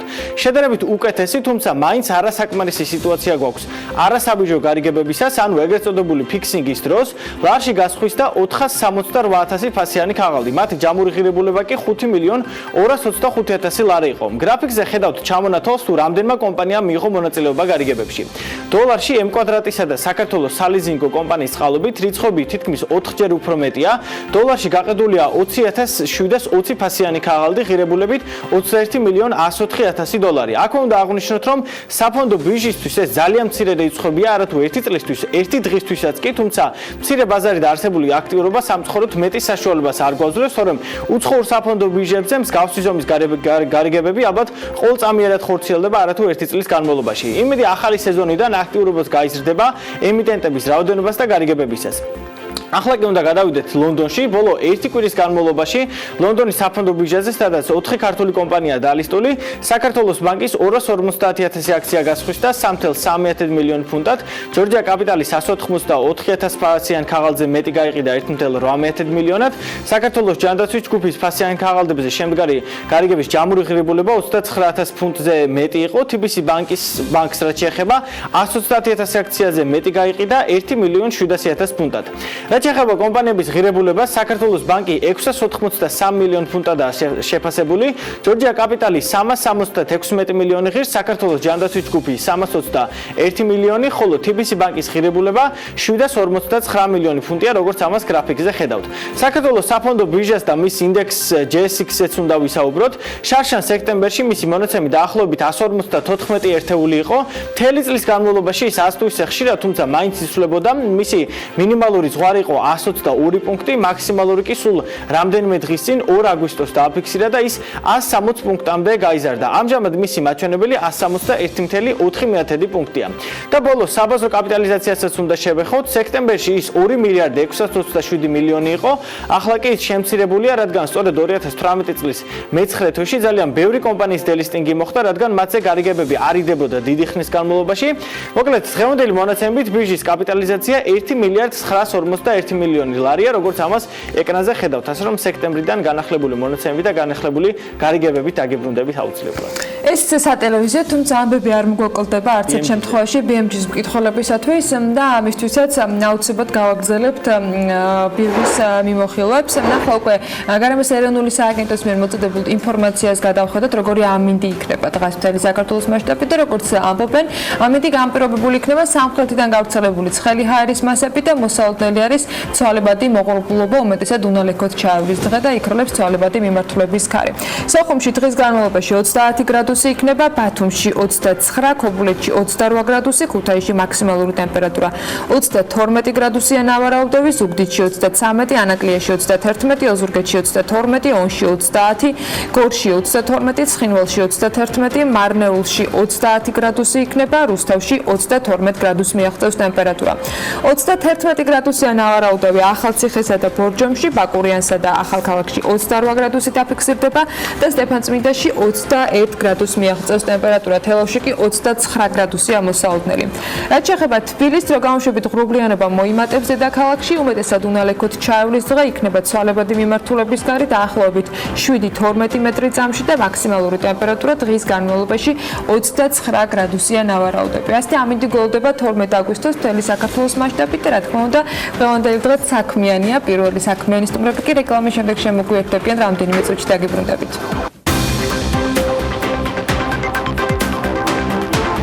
ტურში ჩართული ადამიანებთან თან უფრო მეტად აცნობიერებენ, რომ შესანიშნავად ხედებთან, სახელგანთქმულ ხინკალთან და ხაჭაპურთან ერთად საქართველოს სტუმარს ჭირდება შთაბეჭდილებაც, რაც მას შეაყვარებს ჩვენს ქვეყანას და მოანდომს, რომ ბევრჯერ დაბრუნდეს უკან. თუმცა ამ მიმართულებით უკვე გვაქვს თვითნაბადი უნარი, რაც საუკუნეების განმავლობაში სავიზიტო ბარათაც ვაქციეთ. ახლა კი შემოსავლის წყაროდ უნდა გადავაქციოთ, სწორედ ამ მიზნით ახალი პლატფორმა გეუმსთმი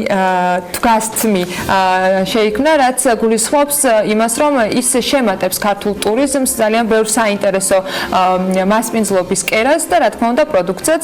უფრო მეტ დეტალს ახლა მარიამ ადამიანს სტუმრებთან ერთად მოგყვება. მარიამ, დილამშვიდობისა. დილამშვიდობისა, ალბათ დამეთანხმები, რომ ხშირად ტურისტები ეძებენ არა მხოლოდ საკვებსა და სასმელს, არამედ გასტრონომიულ გამოცდილებას, რომელსაც ცალსაღად კომერციული დანიშნულება არ აქვს.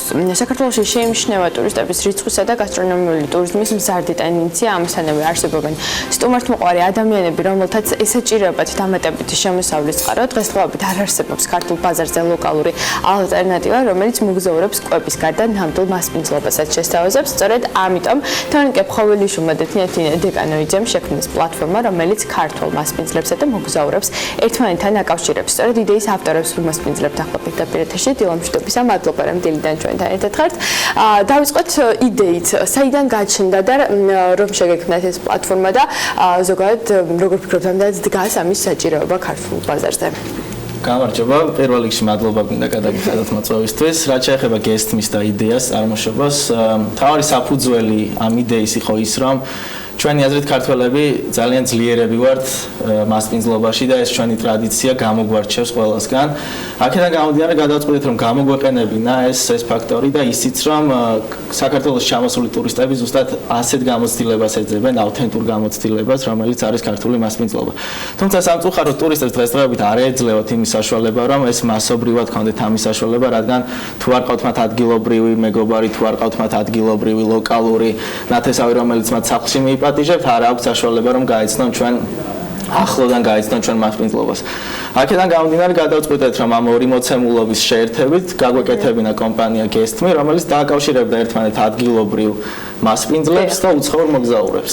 დავუშვათ, მე ვარ ჰოსტი. როგორ ვუმასპინძლო, როგორ დაგიკავშირდეთ, როგორ მოგაწოდინოთ, მაგრამ მინდა რომ სტუმრებს ვუმასპინძლო. შერჩევის 3 ეტაპი გვაქვს. პირველ რიგში იმ ადამიანს, რომელსაც სურს რომ ჩვენთან თანამშრომლად დაიწყოს, გვიკავშირდება ან ტელეფონის საშუალებით, ან Facebook-ის საშუალებით. სექტემბრის ბოლოს, როდესაც ვებსაიტი გვექნება, შეძლებს რომ ვებსაიტის საშუალებითაც დაგვემატოს, ამ ეტაპზე შეუძლია სოციალურ ქსელებში მოგზაურნოს. გვიკავშირდება, გამოთქვამს სურვილს, რომ ჩვენთან თანამშრომლობა სურს, რის შემდეგაც ჩვენ პირველ ეტაპზე მას უკავშირდებით ტელეფონის საშუალებით, ვესაუბრებით. თუ შევამჩნიეთ, რომ ჩვენ შორის არსებობს პოტენციალი, რომ შევთანხმდეთ და მივახციოთ პარტნიორულ შეთანხმებას, შემდეგ მივდივართ მას პირადად ხვდებით, ვეცნობით, გარკვეულ დეტალებს ვათანხმებთ და შემდეგ ეწყობა, ასე რომ ვთქვათ, ერთი შერჩევითი სატესტო საღამო, სადაც რის შემდეგაც ჩვენ უნდა გადავწყვიტოთ რამდენად ღირს რომ ერთად ვითანამშრომლოთ. რა კრიტერიუმებით შეაფასებთ მასპინძლს, როდესაც აი ვახშამზე გიმასპინძლებთ და რა კრიტერიუმებით აფასებთ მას? ჩვენს მასპინძელს აუცილებლად სჭირდება ერთ-ერთი უცხო ენის ცოდნა. ძირითადად აქცენტი არის გაკეთებული ინგლისურ და რუსულ ენებზე, ერთ-ერთი ცოდნა მას მნიშვნელოვნად წაადგება. გარდა ამისა, ვეძებთ სტუმართმოყვარე და კომუნიკაბელურ ადამიანებს, ანუ შინაგანად სტუმართმოყვარე ადამიანებს, რომელსაც უყვართ ახალ ადამიანებთან ურთიერთობა, ჩვენი კულტურის გაცნობა და ვთქვათ მათთან ურთიერთობა.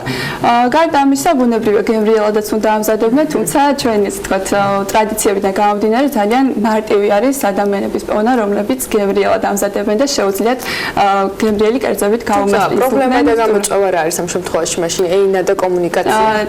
აი ყველაფერი ამის ერთად პოვნა არის თავარი გამოწვევა ჩვენთვის, იმიტომ რომ მასპინძელის 4-ვე კრიტერიუმს ერთად უნდა აკმაყოფილებდეს და გარდა ამისა დრო უნდა ჰქონდეს იმისათვის, რომ მიიღოს სტუმრები, შესაბამისი სამზათის სჭირდება სტუმრების მიღებას, გამასპინძლება და სწორედ ამიტომ ჯერჯერობით ვეძებთ მას. როგორ ფიქრობთ, რამდენად შეუწყობს ხელს ეს პლატფორმა საქართველოში ტურიზმის განვითარებას და კონკრეტულ ახალ ეტაპზე გადასვლას?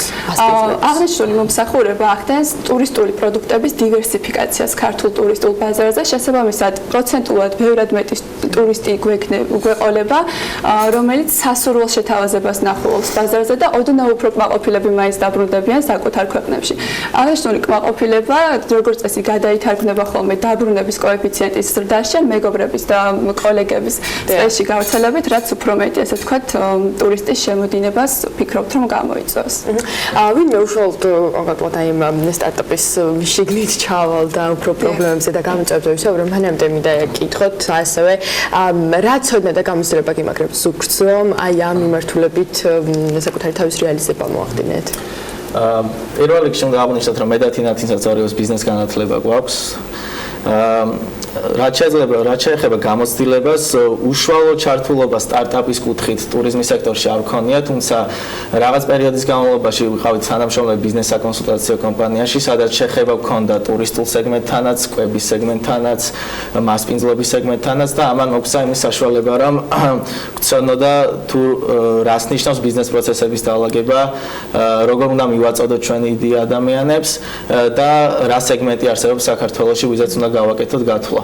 აქედან გამომდინარე, ეს ზონა ჩვენ გვეხმარება იმისთვის, რომ დავალაგოთ ჩვენი იდეა, კონცეფცია შევკრათ და მივაწოდოთ ეს იდეა იმდენად დაალაგებულად, რომ მაქსიმალურად კარგად გაიყიდოს ეს პროდუქტი და არ შეიქმნეს ხარისხი. გასაგებია, რომ სექტემბრიდან ამოქმედება პლატფორმა ისე აქტიურ რეჟიმში, თუმცა ამ ეტაპზე რამდენად არის დაინტერესება, თუნდაც მასპინძლების მხრიდან ან ტურისტების? დიახ. საკმაოდ სასიამოვნო ფაქტია ის, რომ ბევრი მასპინძელი, პოტენციური პარტნიორი მასპინძელი გვიკავშირდება, დაინტერესება არის საკმაოდ დიდი, რომელსაც ჩვენ ვცდილობთ, რომ დროულად და ამომწურავად მივაწოდოთ ინფორმაცია. ჩვენ და სასიხარულოდ არსებობს ასევე სეგმენტი, რომლისთვისაც შემოსავლის მიღება არ არის მთავარი мотиваცია იმისა, რომ ჩაერთოს აღნიშნულ პროცესში და პროექტში. მათი სურვილია, რომ შეხვდნენ ახალ ადამიანებს, გაიცნონ ქართული კულტურა და კერძები. ანუ მეორე პლანზე არის ბევრი ჩვენი მასპინძლისთვის ფინანსური დაინტერესება, რაც გარკვეულწილად გვახარებს ჩვენ, იმიტომ რომ თავარი იდეა ჩვენი პლატფორმის არის ის, რომ სახლური გარემო და მეგობრული გარემო დავახვედროთ და ფინანსები ამის თამდავი პროცესია და არა უშუალოდ ის, რისთვისაც ვაკეთებთ ამ ყველაფერს. რა არის ბიზნეს კომპონენტი ამ გეგმაში?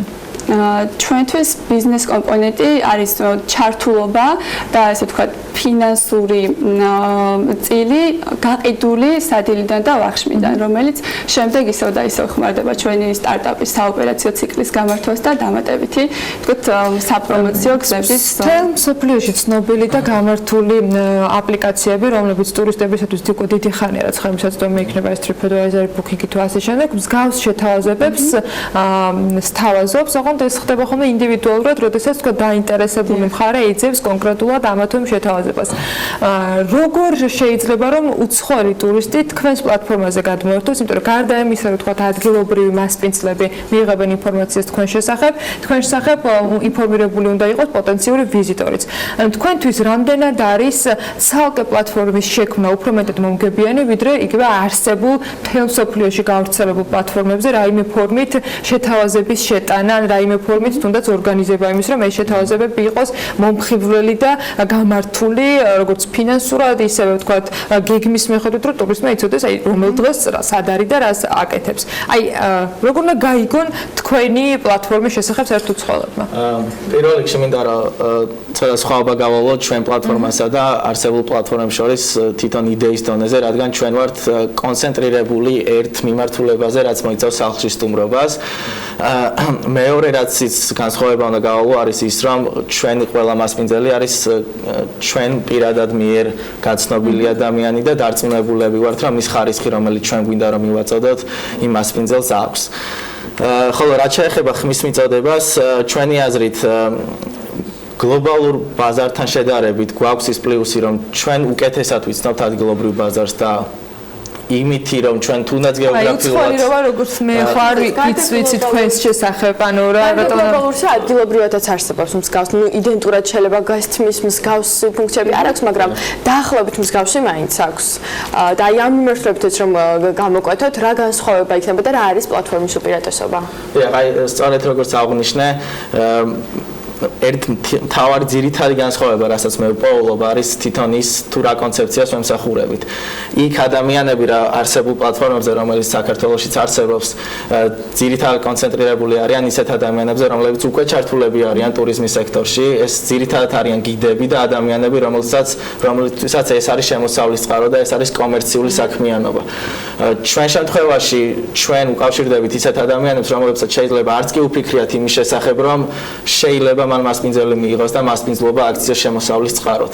აქედან გამომდინარე, ჩვენ არ გვაქვს ნაკლებად კომერციული სახე გვაქვს და მეტად უფრო ავთენტურ პროდუქტს ვქნით, რომელსაც მომხმარებელს ვაწოდეთ, ამიტომ ჩვენ არ აღვიქვამთ მათ როგორც პირდაპირ კონკურენტებს, აღვიქვამთ როგორც არაპირდაპირ კონკურენტებს. თუმცა ხმის მიწოდებას რაც შეეხება, ბოდიში შეგაწყვეტინეთ, ხმის მიწოდებას რაც შეეხება, გვაქვს იგივე ტრადიციული გზები, რომელიც ძირითადად დაფუძნებულია თარგეტირებულ, ასე რომ ვთქვათ, თარგეტირებულ რეკლამებზე და იმედი გვაქვს, რომ ეს რეკლამები, ამ რეკლამებით სწორედ შევძლებთ იმ მესეჯის გადმიცემას, რომ ჩვენ არ ვართ booking.com-ი, ჩვენ არ ვართ ის, რასაც აქამდე გთავაზობენ, არ ვართ ის განსხვავებული კონცეფცია, რომელსაც გთავაზობთ და ჩვენი სლოგანი არის why just eat, რომელიც რეალურად გამოხატავს იმას, რომ ჩვენ მხოლოდ საკვებს ან საჭმელს ან სასმელს არ გთავაზობთ, არამედ ჩვენ გთავაზობთ რაღაც საღამოს, რომელიც შენ ძალიან დიდი ხნის განმავლობაში დაამახსოვრდება სტუმარს და ეს იქნება ძალიან ტკბილი მოგონება მისთვის. აი ამ განსხვავების მიწოდებას თუ შევძლებთ ჩვენი სამომავლო ყიდველისთვის, მაშინ ვფიქრობ, რომ მიხვდებიან თუ რა არის ჩვენ შორის განსხვავება და არ გვექნება ამის პრობლემა. თანკე ხოველშვილი გესმის, დამფუძნებელი და ასევე დამფუძნებელი თინათინ დეკანოიძე იყვნენ ჩვენთან გადაცემაში სტუმრად და საუბრობდით პლატფორმაზე, რომელიც აკავშირებს მასპინძლებს და ტურისტებს ერთმანეთთან და ამით ქართველი მასპინძლები შეძლებენ ფულის გამომუშავებასაც კი. ხო, მე მგონი ძალიან საინტერესო შეთავაზება, ხელ წარმოვიდგინე, რომელიმე ქვეყანაში ჩავდივარ და ადგილობრივი მასპინძლობს და შესაბამისად იქაურ კულტურას ძალიან მოკლედ დროში უფრო ვეცნობი, ვიდრე რაფინირებული ტურისტის სრულად ფიქრია. არა, არ მიფიქრე, იმიტომ რომ არ მგონია თელი დღე ტელეპირილში გატარება მოუწევს რომელიმე ტურისტს. მაგრამ ძალიან საინტერესო თემაა და წარმატებას გისურვებთ. დარწმუნებული ვარ, რომ ბევრისთვის იქნება ძალიან მნიშვნელოვანი. ცოტა ტურისტულ სფეროს ავსდებით, მაგრამ ვინ იცის, ჩერნობილის სერიალის გამოსვლის შემდეგ შესაძლოა ის მიმართულებაც საინტერესო აღმოჩნდეს ტურისტებისთვის. ქავთარაძის ქუჩაზე ალბათ შეგიმჩნევიათ მაღალი სვეტი, საიდანაც წლებია გაურკვეველი კვამლი ამოდის. ქუჩაში ნებისმიერს რომ მკითხოთ, კითხულან რომ ეს დაწესებულება იზოტოპები. აი, სწორედ ასე იცნობს მოსახლეობა მაღალი ტექნოლოგიების ეროვნულ ცენტრს დღეს, რომელიც მყარი იზოტოპების გაყოფასა და წარმოებაზე მუშაობს. BMG რამდენიმე დღის წინ ამ ადგილს სტუმრობდა და ვრცელი რეპორტაჟი მოამზადა. დღეს მხოლოდ ნაწილი უნდა გაჩვენოთ იმ აუარება მასალისა, რომელიც ამ ადგილიდან ერთ დღეში რაც შესაძლებელი იყო, ანუ გაჭოხაძემ წამოიღო. ნახოთ მისი სიუჟეტი ერთ დროს რკინის ფარდის უკან არსებული წარმოების ისტორიისა.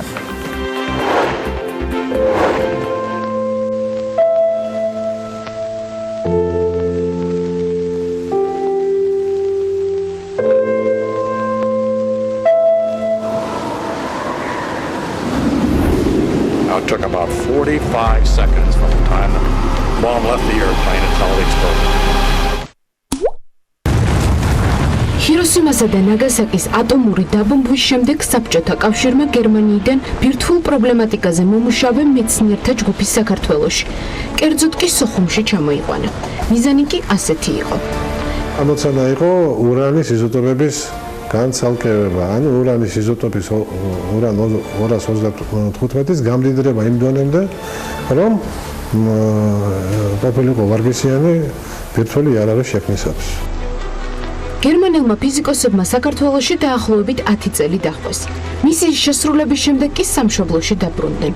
საქართველოს კი მაღალი ტექნოლოგიების უნიკალური ცენტრი დარჩა, რის შემდეგაც სტაბილური იზოტოპების, ბორის, ჟანგბადის, აზოტის განცალკევების მეთოდების შემუშავება დაიწყო. 1962 წელს იზოტოპების მიმართულება მთლიანად თბილისში გადმოვიდა და მას შემდეგ ქავთარაძის ქუჩაზე დაიდო ბინა. იმდროინდელი უშიშროების სამინისტროს დაქვემდებარების ქვეშ მყოფი უწყება 2000-მდე თანამშრომელს აერთიანებდა, რომლებიც გასაიდუმლოებულ სამუშაოს აწარმოებდნენ. არავინ იცოდა გისოსებს მიღმა არსებულ ფართობზე რა ხდებოდა და რატომ ამოდიოდა მაღალი სვეტიდან კვამლი. განსაკუთრებული მოთხოვნა ბორის იზოტოპზე იყო, თუმცა მოთხოვნის მიუხედავად ყოველ გადაწყვეტილებას ზემდგომი ორგანო იღებდა. შესაბამისად ფიზიკოსები გარკვეულ ჩარჩოებში იყვნენ მოქცეულები. დიდი ხნის განმავლობაში ნახშირბადის და ჟანგბადის იზოტოპების დანადგარები ფუნქციონირებდა ლაბორატორიული დანადგარების დონეზე, მცირე წარმოებით კილოგრამ-ნახევარი წელიწადში. ტერიტორიაზე არსებული ეგრეთ წოდებული ბუნკერი იმ დროში ყველაზე მეტად გვაბრუნებს. დღესაც არავინ იცის მიწისქვეშა ქსელი, რომელიც იზოტოპების ინსტიტუტს ეკუთვნის რა ფართობზეა და დედაქალაქის რა ნაწილებს უკავშირდება. დღეს ეს ადგილი გაძარცვულია.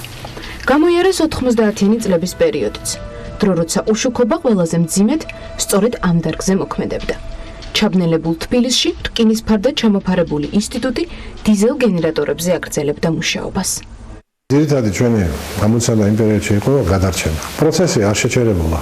არასდროს, იმიტომ რომ ერთი რამე ნამდვილად კარგად ვიცოდით და ეხლაც ვიცით, რომ დანგრევა ადვილია.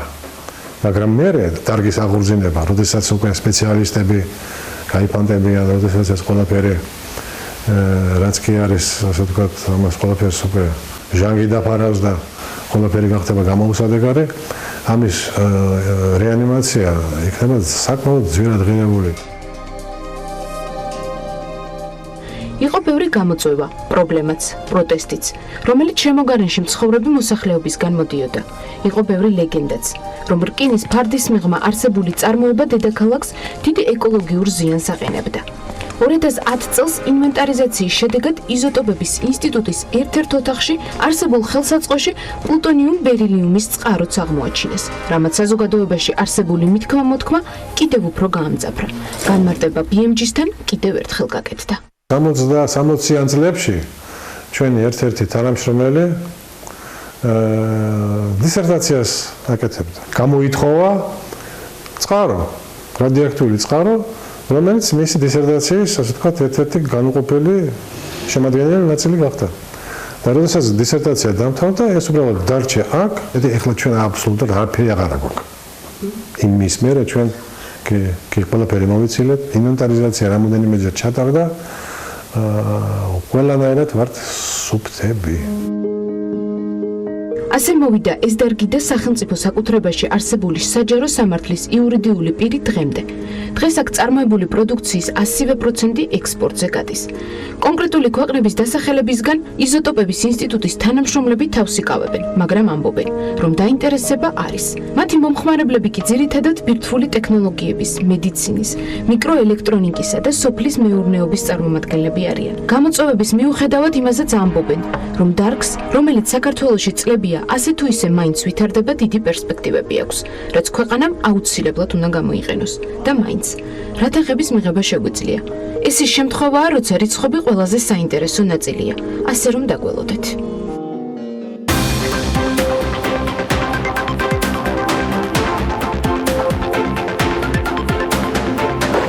3,674 მილიონი დოლარი საქართველოს საერთაშორისო რეზერვები 25.6%-ით არის გაზრდილი. სახელმწიფო საპენსიო სისტემა 42,000-მდე საჯარო მოხელემ დატოვა მონაცემებით. 2019 წლის 1 ივლისის მდგომარეობით კომერციულ ბანკებს ეკონომიკის დარგებზე მთლიანად 28 მილიარდ დოლარზე მეტი სესხი აქვს გაცემული. მონაცემებს თუ ჩავხედავთ, ყველაზე მეტი სესხი ბანკების მხრიდან მრეწველობის სექტორზეა გაცემული. პარლამენტის საბიუჯეტო ოფისის შეფასებით მიმდინარე წლის ივნისში ფულადი გზავნილების მნიშვნელოვანი ზრდის ტრენდი შენარჩუნდა. საბიუჯეტო ოფისის ყოველთვიურ მაკროეკონომიკურ მიმოხილვაში აღნიშნულია, რომ წინა წლის შესაბამის პერიოდთან შედარებით 2019 წლის ივნისში ფულადმა გზავნილებმა 6,3%-ით მოიმატა და 153,600,000 დოლარი შეადგინა. გზავნილების ძირითად წყაროს ევროკავშირის ქვეყნებში და რუსეთიდან გადმოგზავნილი თანხები წარმოადგენს. ევროკავშირის წილი 40%-ია, რუსეთის 24%. საანალიზო პერიოდში გზავნილების მოცულობა მნიშვნელოვნად მოიმატა პოლონეთიდან, საფრანგეთიდან, ყაზახეთიდან, უკრაინიდან, იტალიიდან, საბერძნეთიდან, ესპანეთიდან, გერმანიიდან, შეერთებული შტატებიდან და ასე შემდეგ. 2019 წლის პირველ ნახევარში საქართველოში 173,884,000 დოლარის ღირებულების ბუნებრივი გაზის იმპორტი განხორციელდა, რაც გასული წლის ამავე პერიოდის მაჩვენებელს დაახლოებით 8 მილიონით აღემატება. ეს ინფორმაცია BMG-მ საქსტატიდან გამოითხოვა. ბუნებრივი გაზის იმპორტის მთავარი წყარო აზერბაიჯანია, საიდანაც 6 თვეში ქვეყანაში 164,600,000 დოლარის გაზის იმპორტი განხორციელდა და 4 მილიონით მეტია ეს 2018 წლის პირველ ნახევართან შედარებით. ამასთანავე საქსტატის ინფორმაციითვე საანგარიშო პერიოდში რუსეთიდან გაზის იმპორტის ღირებულებამ 63%-ით მოიმატა. წლის პირველ ნახევარში იმპორტმა 9,600,000 შეადგინა, 2018 წლის ამავე პერიოდში კი 5,7 მილიონი დოლარი იყო. 2019 წლის პირველ 6 თვეში საქართველოდან ექსპორტზე 32,800,000 დოლარის 1,3 ტონა დაუმუშავებელი ან ნახევრად დამუშავებული ოქროს ექსპორტი განხორციელდა. ოფიციალური სტატისტიკის მიხედვით, რომელიც საქსტატისგან არის ასევე გამოთხოვილი, ოქროს დიდი წილი 28 მილიონი დოლარის საქონელი შვეიცარიაშია ექსპორტირებული. მცირე რაოდენობით ოქრო გატანილია არაბთა გაერთიანებულ საემიროებსა და თურქეთში. რაც შეეხება ბოლო რამდენიმე წლის სტატისტიკას, 2013 წელს ქვეყნიდან 73 მილიონი დოლარის 4,3 ტონა დაუმუშავებელი და ნახევრად დამუშავებული ოქროს ექსპორტი განხორციელდა. 2014 წელს 39 მილიონი დოლარის ოქრო გავიდა, 2015-ში 62 მილიონი დოლარის, 2016-ში 81 მილიონი დოლარის, 2017-ში 70,000 დოლარის და 2018 წელს ეს რიცხვი იყო 79,800,000 დოლარის ოქრო.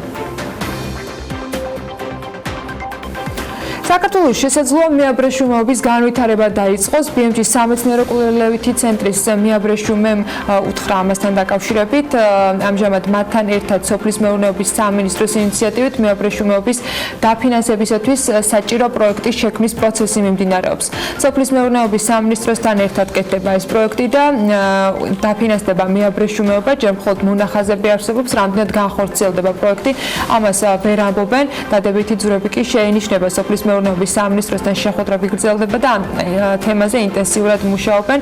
მინისტრი დაინტერესებულია, პროგრამა არის გაკეთებული, მაგრამ ცალკეულ დარგში პროექტები ჯერ გასაკეთებელია და უახლოეს ხანში ესეც იქნება საკითხი სოფლის მეურნეობის სამინისტროს პრეროგატივა, თუ განვითარდა შემდგომ ფინანსებთან დაკავშირებით უკვე ეკონომიკის სამინისტროსთან შეთანხმების საფუძველზე უნდა განხორციელდეს ის, ამბობს ამ დარგის წარმომადგენელი და როგორც ბარამიძე აღნიშნავს, იმ შემთხვევაში თუ პროექტი განხორციელდა, ეს პირველ რიგში სოფლად მცხოვრებ მოსახლეობას ეკონომიკური თვალსაზრისით დაეხმარება. შემოვიწყოთ ბაღებში არსებული თხილის ხარისხი და თამამად შეგვიძლია ვთქვათ, რომ წელს თხილის ძალიან მაღალი ხარისხია, განაცხადა BMG-სთან თხილის მწარმოებელთა ასოციაციის აღმასრულებელი საბჭოს თავმჯდომარე მერაბ ჭითანავა. მისივე თქმით, სწორედ ხარისხიანი თხილის მოსავლის და მსოფლიო ბაზრის დინამიკის გამო ამჟამად გაუტეხავი თხილის ფასი დაახლოებით 2 ლარი და 50 თეთრიდან 4 ლარი და 50 თეთრიდან 5 ლარამდე მერყევს, თუმცა ეს საბოლოო ფასი არ არის და მისი ზრდა მოსაოდნელია. ასოციაციის თავმჯდომარის განცხადებით, რომ გასულ წელს ფაროსანას მიერ დაზიანებული 1 კილოგრამი თხილის ფასი დაახლოებით 2 ლარი და 50 თეთრი იყო. მისივე პროგნოზით შესაძლო არის, რომ წლევანდელმა მოსავალმა გასული წლის მოსავალს მნიშვნელოვნად გადააჭარბოს.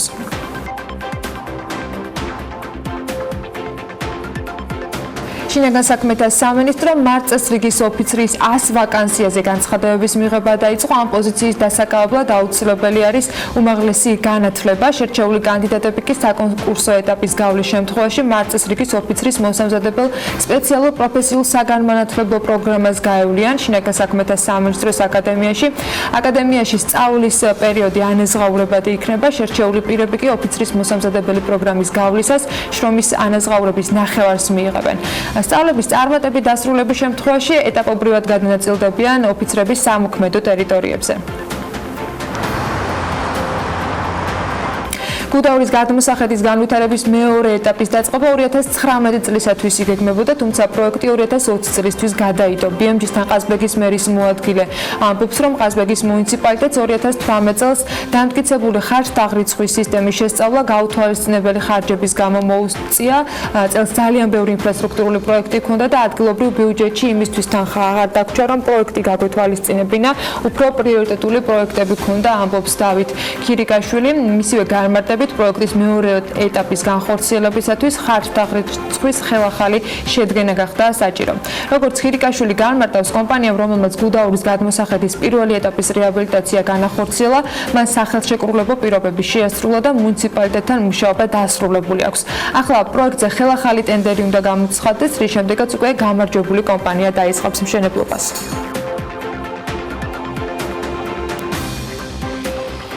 მიმდინარე წლის 6 თვეში პრეზიდენტის ადმინისტრაციაში დასაქმებულებმა დანამატის სახით 75233 ლარი მიიღეს. წარმომადგენლობითი ხარჯებისათვის კი 201332 ლარი იყო გამოყოფილი. რა თანხას ხარჯავს პრეზიდენტის ადმინისტრაცია? ბიუჯეტის მონიტორინგის 6 თვიან შედეგებს ახლა თათია ჩაფიჩაძე გაგვაცნობს. თათია, დილა მშვიდობისა. მშვიდობისა, დიახ, სახელმწიფო აუდიტის ბიუჯეტის მონიტორის მონაცემების მიხედვით 2019 წლის 6 თვეში საქართველოს პრეზიდენტის ადმინისტრაციამ შრომის ანაზღაურებაზე ჯამურად 1,900,000 ლარი დახარჯა. აქედან თანამდებობრივ სარგოზე 1,400,000 ლარი გაიცა, 74,233 ლარი კი პრეზიდენტის ადმინისტრაციაში დასაქმებულებმა დანამატების სახით მიიღეს. ამ წელს პრეზიდენტის ადმინისტრაციაში შტატიან თანამშრომელთა რაოდენობა 81-ით განისაზღვრა, თუმცა აღმოჩნდა, რომ ადმინისტრაციას დამატებით 50 შტატგარეშე თანამშრომელი წავს. შტატგარეშეთა შრომის ანაზღაურება კი სახელმწიფოს 549,059 ლარი დაუჯდა. სახელმწიფო აუდიტის ბიუჯეტის მონიტორის მონაცემების მიხედვით ასევე ირკვევა, რომ წარმომადგენლობითი ხარჯებისთვის 201,322 ლარი დახარჯულა. საქართველოს პრეზიდენტის სალომე ზურაბიშვილის მივლინებები კი 6 თვეში სახელმწიფოს 853,365 ლარი დაუჯდა. რაც შეეხება ქვეყნის შიგნით გადაადგილების ხარჯებს, სავარაუდოა, რომ პრეზიდენტმა სამსახურში ფეხიციარული გადაიფიქრა, ვინაიდან საწვავის ხარჯმა 6 თვეში 25,706 ლარი შეადგინა. ირკვევა ასევე ისიც, რომ პრეზიდენტის ადმინისტრაციას 9 ავტომობილი ემსახურება, მათი შენახვისა და ექსპლუატაციის ხარჯი კი საანგარიშო პერიოდში 5,988 ლარი იყო. მადლობა თათია მიმოხილვისათვის.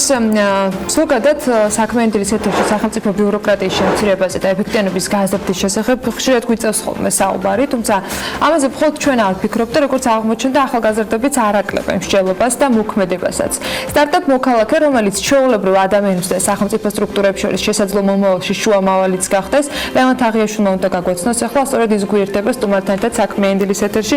კიდევ ერთხელ მოგესალმებით. კიდევ ერთხელ დილა მშვიდობის. მოქალაქე არის ყოველდღიური პრობლემების ფიდბექ სისტემა სახელმწიფოსა და მოქალაქეებს შორის კონტაქტის გასამარტივებლად. აპლიკაცია განკუთვნილია მოქალაქისთვის და სახელმწიფო სამსახურისთვის.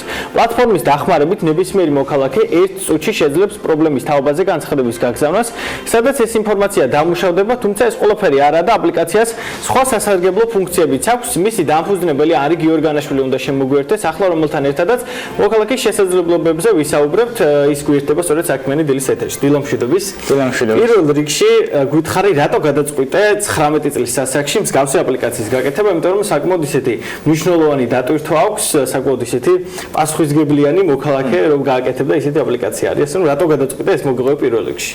როგორც ყველა მეც ხვდები სხვადასხვა პრობლემებს ქალაქში, ზოგადად, მარტო ქალაქში არა, ყველგანაა პრობლემები. და მთავარი პრობლემა ის არის, რომ ამ განცხადების შეტანა გაცილებით მეტ ძალისხმევას მოითხოვს, ვიდრე ჩვენი სურვილია რომ გამოსწორდეს. ანუ ყველა არ გაიმეტებს თავის ძვირფას დროს, რომ ეს პრობლემა ამ პრობლემაზე განაცხადოს მერიაში, ან სხვადასხვა სამსახურებში. როგორ მუშაობს მოქალაქე და როგორ გადაჭრის შენი აზრით ამ პრობლემას? იმიტომ რომ ძალიან ბევრი ბიუროკრატია არის იმისათვის გასავლელი, რომ დღეს მე პრობლემის შესახებ ამცნო, ან თუნდაც ან ქალაქის მერს, ან სხვა ნებისმიერ მთავრობის წარმომადგენელს. მოქალაქე ძალიან მარტივად მუშაობს. ჩვეულებრივ მომხმარებელი ჩაიწერს აპლიკაციას და პრობლემის დაფიქსირების შემთხვევაში გახსნის მას, არჩევს კატეგორიას, სრულმისამებრ მიაწერს კომენტარს ან გადაიღებს სურათს და აფიქსირებს ლოკაციას, ადგილმდებარეობას პრობლემისას და მარტივად გაგზავნის განცხადებას. კონკრეტულად რა კატეგორიები არის, ანუ რა ტიპის პრობლემა შეიძლება შეექმნას ადამიანს ისეთი, რომ შენი აპლიკაციის მეშვეობით მიეწოდოს ხმა ნებისმიერ სახელმწიფო სტრუქტურას? ძალიან ბევრი ამის მოიცავს ეს პრობლემები, მაგალითად მიდიხარ ქუჩაში, ორმოს ხედავ, ძალიან ისეთი პოპულარული ეს ორმოებით არამდენი წლისი. ძალიან ბევრი ისეთი პრობლემაა, რომელსაც ან დღეს რო გამოხედით, ნამდვილად რაღაცა შეგხვდებოდეთ, შეიძლება ეხლა არ გახსოვთ. მაგრამ ნამდვილად ყველას გვხვდება ძალიან ბევრი პრობლემები. საინტერესო, ანუ როგორ ასე ვთქვათ, თუ ქონია კომუნიკაცია სახელმწიფო სტრუქტურებთან?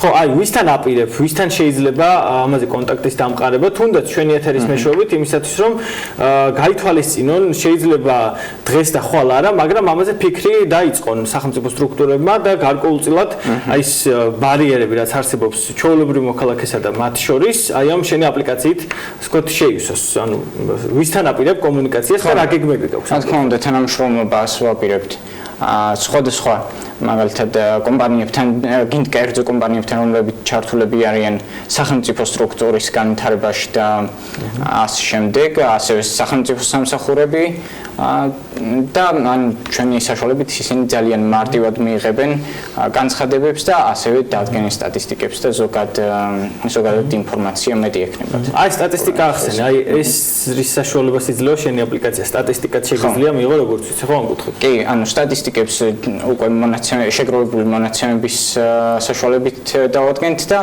ანუ ყველა კომპანიას, მაგალითად მე მუშაობ, მე ვარ პასუხისმგებელი წყლის მომარაგებაზე, ანუ ყველა კომპანიას გაუნაწილდება და ექნება თავისი მორგებული სტატისტიკა, რომ დაადგინოს კონკრეტულად სად არის პრობლემები, რა პრობლემებია და ნორმალურად და ანუ ზუსტად დაგეგმოს მომავალი გეგმები. როგორც ვიცი, შენს აპლიკაციას აქვს სხვა ფუნქციებიც, მაგალითად აი ეპიდემიები არის ძალიან საინტერესო.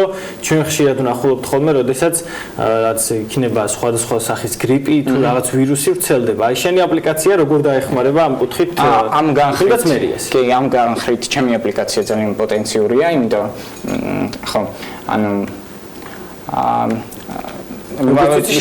კი, ამ მონაცემებზე როგორც კი შევა რაღაც დოზის განცხადები კონკრეტული რაღაც ეპიდემიის ან მარტო ეპიდემიას ნოიგულისხმებთ, იმიტომ რომ შეგვიძლია ფერმერებს შევთავაზოთ იგივე მომსახურება სხვადასხვა დაავადების გავრცელებისთვის და როგორც კი შეიტყობენ რომ ვრცელდება ეს დაავადება, ჩვენ მივაწვდით ინსტრუქციას ან რაღაც რეკომენდაციებს, როგორ შეუძლიათ მაგალითად გადაარჩინონ თავიანთი ვენახი, რა პროცესები უნდა გაიარონ.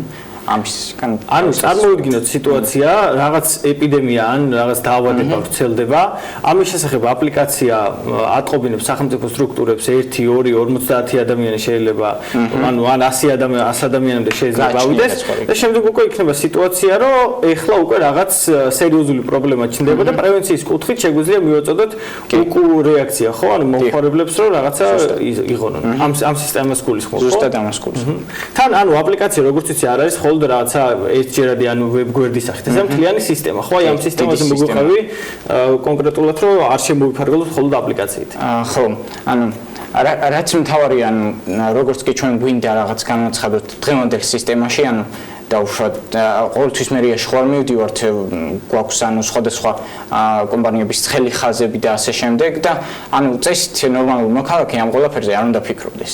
და ჩვენი აპლიკაცია იქნება ერთი და ჩვენი სისტემა იქნება ერთი, რომელშიც აფიქსირებს ამ პრობლემას და ჩვენი ეს ყველაფერი გადანაწილდება ავტომატურად სხვადასხვა პასუხისმგებელ კომპანიებში. შენ აზრით დაინტერესება რამდენად იქნება, ანუ რამდენად წამოვლენ ამაზე, თუნდაც ან მერის ან მთავრობის წარმომადგენლები იმისათვის რომ მოხდეს ამის უშუალოდ განხორციელება, იმიტომ რომ საკმაოდ რთული პროცესი იქნება დარწმუნებული ვარ, შეიძლება ყველა მათ მიიღონ, მაგრამ ხალხის მხრიდან არ იყოს გამოხმაურება, არ მოიპოვოს პოპულარობა. შენ აზრით რა გაძლევს იმის საფუძველს, რომ პირველ რიგში ჯერ დაინტერესდება სახელმწიფო სამსახური და შემდეგ უკვე ხალხით შეერთება ამ პრობლემაში, ამ პრობლემის გადაწყვეტაში. კარგი, ანუ როგორც იდეა თვითონ წამოვიდა ჩემგან, როგორც მოქალაქისგან.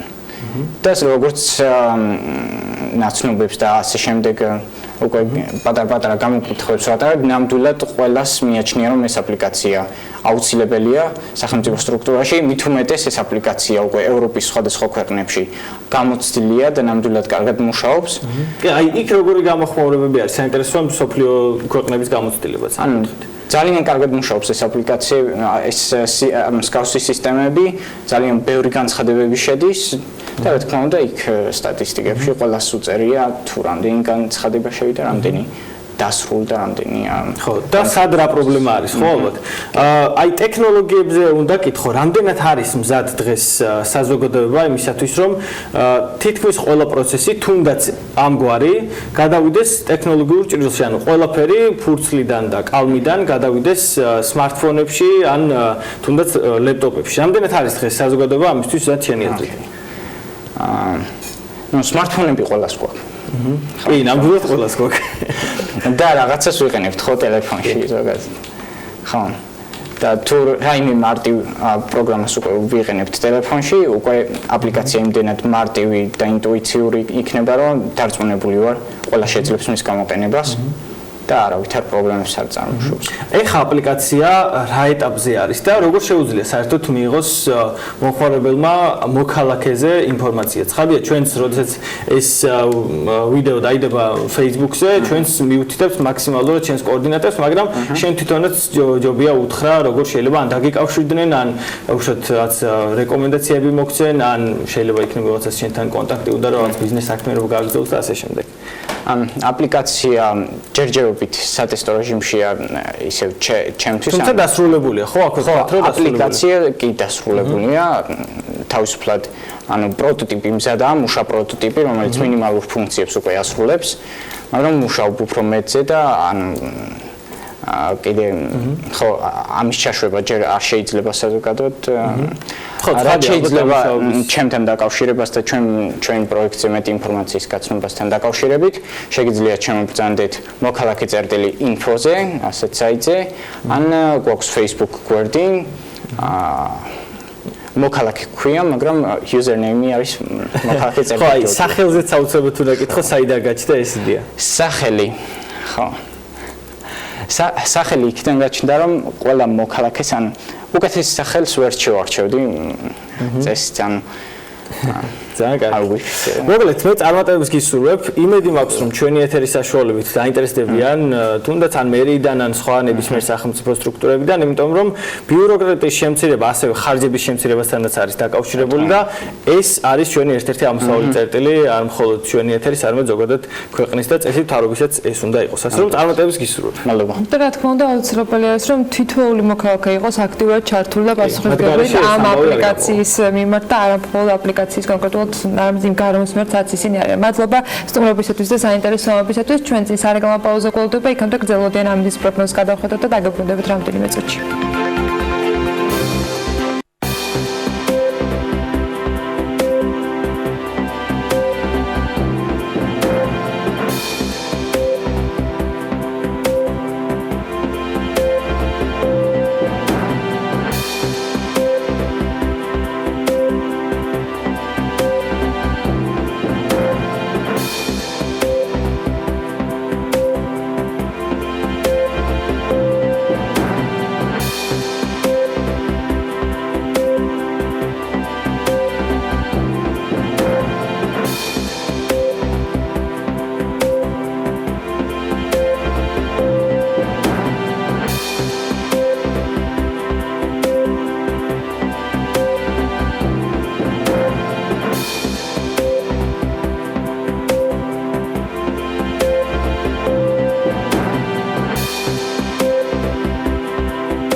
სერტიფიცირებისა და ხარისხის ქართული სტანდარტები. ამ კითხვაზე პასუხის მისაღებად საქართველოს ფერმერთა ასოციაციამ პარტნიორებთან ერთად კვლევა ჩაატარა და რამდენიმე დღის წინ საზოგადოებას ოფიციალური შედეგებით წარუდგინა. კვლევის მიზანი იყო სურსათისა და სოფლის მეურნეობის დარგში არსებული ქართული ხარისხის ნიშნის და სტანდარტების შესწავლა.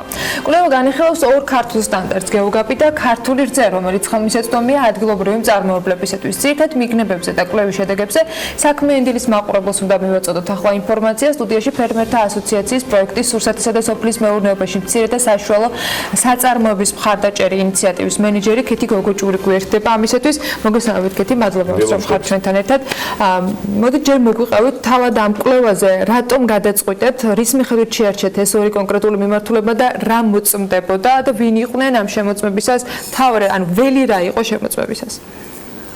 არსებული კვლევა ჩატარდა ევროკავშირის მიერ დაფინანსებული პროექტის ფარგლებში, რომლის მთავარი მიზანი თქვენც ახსენეთ, რომ არის საშუალო და მცირე მეწარმეების დახმარება და მათი გაძლიერება. შესაბამისად, ჩვენ მანამდე განხორციელებული აქტივობების ფარგლებში, როდესაც ფერმერებს და მეწარმეებს ხვდებოდით რეგიონებში, მათგან იყო ინტერესი, რომ წარმოებული პროდუქციის რაიმე დამადასტურებელი ნიშანი ან სერტიფიკატი ქონოდათ თვითონ მეწარმეებს. შესაბამისად, კვლევის საჭიროებას თვითონ წარმოებლებისგან მივიღეთ თავიდან მათი ინიციატივის შესაბამისად გადავწყვიტეთ და ამავე დროს გავითვალისწინეთ ისიც, რომ მომხმარებელს მუდამ აქვს ასე ვთქვათ ეს მნიშვნელოვანი საკითხი ამ მომხმარებლისთვისაც, რადგან მნიშვნელოვანია პროდუქტის გარჩევადობა, რომელია უნებელი და ხარისხიანი პროდუქტი და შესაბამისად ორივე დაინტერესებული მხარისთვის საინტერესო იყო არსებული კვლევის ჩატარება. მასშტაბი რამდენად დიდი იყო ამ კვლევის, რა მასშტაბი მოიცვა კვლევამ და შედეგები რა მივიღეთ, ანუ ძირითადად მიგნებები რა იყო? კვლევა ჩაატარა ჩვენმა პარტნიორმა ორგანიზაციამ აისეტის კვლევითმა ინსტიტუტმა და კვლევა, როგორც უკვე ახსენეთ, განიხილა ორი მოქმედი სტანდარტი არის გეოგაპი და ერთი არის ხარისხის ნიშანი ქართული რძე, რომელიც უკვე ერთი წელია რაც დაინერგა საქართველოში და ჯერჯერობით უკვე საწყის განვითარების საწყის ეტაპზე არის. გეოგაპის განმახორციელებელი არის საქართველოს ფერმერთა ასოციაცია და ჩვენ პირველადი წარმოების ფარგლებში მეწარმეებს ვეხმარებით, რომ აღნიშნული სტანდარტი დანერგონ. აღნიშნული სტანდარტი არის ადგილობრივ პირობებზე მორგებული და დღესდღეობით 15-მდე ფერმერი არის ამ პროექტში ჩართული. რაც შეეხება ქართულ რძეს, ეს გახლავთ ხარისხის ნიშანი, რომელიც მიენიჭება რძის გადამამუშავებელ საწარმოებს და კომპანიებს და მოხდება საშუალება გავარჩიოთ, რომელი პროდუქტი არის ნედლი რძისგან დამზადებული და რომელი რძის ფხვნილისგან. და კვლევის შედეგებს რაც შეეხება, ანუ მთავარი მიგნება იყო, რომ რადგან ეს ორივე ნიშანი და სტანდარტიც არის განვითარების საწყის ეტაპზე, ცნობადობა ჯერ ისევ დაბალია. გამოკითხულთა მხოლოდ 15%-მა იცის მათი არსებობის შესახებ. შესაბამისად, კვლევის რეკომენდაცია ამ კუთხით იქნება, რომ უფრო მეტი ცნობადობისკენ მიმართული აქტივობები განახორციელოს. რა უფრო მნიშვნელოვანი თქვათ პრობლემა გამოიკვეთა ამ კვლევის შედეგად ის, რომ ინფორმაცია არის ნაკლები, თუ ამ ინფორმაციის არსებობის შემთხვევაში თქვათ იგივე ამ საწარმოებს, ამ ფერმერებს აქვთ თანხის პრობლემა იმისათვის, რომ გადააწყონ სტრუქტურა, რომ ყველა სტანდარტი დაიცვან, იმიტომ რომ ძალიან ბევრ თქვათ დეტალს მოიცავს ასეთი სერტიფიცირების არსებობა და საჭიროება დგას ხშირ შემთხვევაში, რომ იყოს ტექნიკა განახლებული, შეიძლება გარემოც განახლებული ბაგები იყოს ახალგან ასაშენებელი ზოგ შემთხვევაში ცხოველების თქვათ ფერმების არსებობის შემთხვევაში, აი რა უფრო მნიშვნელოვანი პრობლემა დაინახეთ თქვენ ინფორმაცია თუ საჭირო თანხა? მნიშვნელოვანი პრობლემა აქ დავინახეთ ჩვენ ინფორმაცია, ვინაიდან ადგილობრივი სტანდარტის გეოგაპი მორგებულია და მორგებულია ადგილობრივ პირობებზე და წარმოადგენს გლობალ გაპი, რომელიც არის საერთაშორისო სტანდარტი, მის გამარტივებულ ვერსიას. სწორედ ადგილობრივი სტანდარტის შემუშავება გახდა საჭირო გამომდინარე იქიდან, რომ მცირე მეწარმეებს არ მიუწვდებათ ხელი, ვთქვათ, საერთაშორისო სტანდარტებზე, ვინაიდან მათი დანერგვა დიდ დანახარჯებთან არის დაკავშირებული. შესაბამისად, ორივე ეს ქართული რძეც და გეოგაპიც არის ხელმისაწვდომი ფინანსური თვალსაზრისით და უფრო ნაკლებ დანახარჯებთან დაკავშირებული. მთავარი პრობლემა ეს ეხება ვთქვათ შემოწმებას, ცხოველების საკვების შესაბამისობას თუ ინფრასტრუქტურის გამართულობას. შეუძლიათ რომ მცირე მეურნეობებს მიიღონ ქართული სტანდარტები ამ შემთხვევაში, ანუ არის თუ არა ამდენად ხელმისაწვდომი? დიახ, ანუ შეუძლიათ რომ მცირე მეწარმეებმაც დანერგონ ეს სტანდარტი და მიიღონ ასევე ქართული რძის ნიშანიც, ვინაიდან როგორც თქვი ეს დანახარჯები მოიცავს ძირითადად როგორც ახსენეთ საკვები ბაზის გამართვას, თვითონ ფერმის და მეურნეობის მოწესრიგებას, სურსათის უნებლობის სტანდარტების ასე ვთქვათ დანერგვას, რომელიც ასე რომ ვთქვათ ასევე ლაბორატორიულ ანალიზებს უკვე საბოლოო პროდუქტის, ნუ ეს ხარჯები ასე რომ ვთქვათ ხელმისაწვდომია დღესდღეობით როგორც მცირე ფერმერისთვის, ისე რა უფრო მეტად არის ხოლმე თუ ზოგადად რადგან საერთოდ არ აქვს ინფორმაცია, ყველაფერი ერთნაირად არის გამოსასწორებელი. ყველაზე საინტერესო საკითხი, ხო? ალბათ უფრო სურსათის უნებლობის საკითხების დაცვა უჭირთ, იმიტომ რომ ტრადიციული მეურნეობიდან გამომდინარე, ფერმერი როგორც მართავს თავის მეურნეობას, ხშირად მიაჩნია, რომ ეს შეესაბამება უნებლობის სტანდარტებს, თუმცა მოცემულ გეოგაპის სტანდარტებში არის ძალიან დეტალურად გაწერილი ის მნიშვნელოვანი საკითხები, რასაც ფერმერმა უნდა მიაქციოს ყურადღება. იყო ფოტოში, რამდენად იყო მოულოდნელი შედეგები, ან რა იყო თქვენი წინასწარი მოლოდინი, როცა ამ კვლევას იწყებდით, ანუ დაახლოებით თქვენ გეცოდინებოდათ აუცილებლად ინდივიდუალურად რა ხდება, მაგრამ კვლევა მაინც თავს უყრის ხოლმე ერთიანად ყველა მონაცემს. აი, რამდენად შეესაბამებოდა შედეგი თქვენს მოლოდინს? შედეგები წინასწარ ასე ვთქვათ წარმოდგენა ჰქონდათ, რა იქნებოდა. ერთი, როგორც უკვე აღნიშნე, თავარი შედეგი იყო, რომ ცნობადობა ჯერჯერობით დაბალია. მეორე მნიშვნელოვანი საკითხი, რაც ასევე ყურადღება მისაქცევია, ეს არის აღნიშნული სტანდარტის და ხარისხის ნიშნის მდგრადობის საკითხი, ვინაიდან ორივე სტანდარტი, ასე ვთქვათ, დაფინანსებულია ჯერჯერობით დონორის მიერ და თუ რა თქმა უნდა წარმატებით და ჩვენ იმედი გვაქვს, რომ წარმატებით დაინერგება სოფლის მეურნეობაში, მნიშვნელოვანია, რომ მათი მდგრადობა იქნას უზრუნველყოფილი. შესაბამისად, ერთ-ერთი მნიშვნელოვანი საკითხი ესეც იყო და მესამე საკითხი არის ბიზნესის მხარდამჭერი ორგანიზაციების და ასოციაციების როლი აღნიშნული სტანდარტების დანერგვაში და მათი ასევე მდგრადობის უზრუნველყოფაში, რადგან საერთაშორისო პრაქტიკიდან გამომდინარე, ხშირად ხდება, რომ ასოციაციები არიან ინიციატორი და მთავარი წამყვანი რგოლი ამ მიმართულებით. არის თუ არა მნიშვნელოვანი რგოლი ამ შემთხვევაში, ანუ მომხმარებლის კუთხიდან უკვე, როდესაც ადამიანი ნახულობს, რომ გეოგაპის ან ქართული რძის სტანდარტი აქვს კომპანიას მინიჭებული, ანუ სანდოობის ხარისხის გაზრდა და ამაღლება, მე რა უნდა ვიფიქრო, როდესაც ამ სტანდარტს ვუყურებ, არის თუ არა ის სანდო. აღნიშნული კვლევა მოიცავდა ასევე მომხმარებლის გამოკითხვას, თუ რას აქცევენ ყურადღებას და ერთ-ერთი მნიშვნელოვანი, რა თქმა უნდა, მომხმარებლისთვის არის ხარისხი და სწორედ ეს ნიშანი და სტანდარტი, რომელიც განთავსებული იქნება პროდუქტზე, მას მისცემს იმის საშუალებას, რომ გაარჩიოს ხარისხიანი და უნებელი პროდუქტი.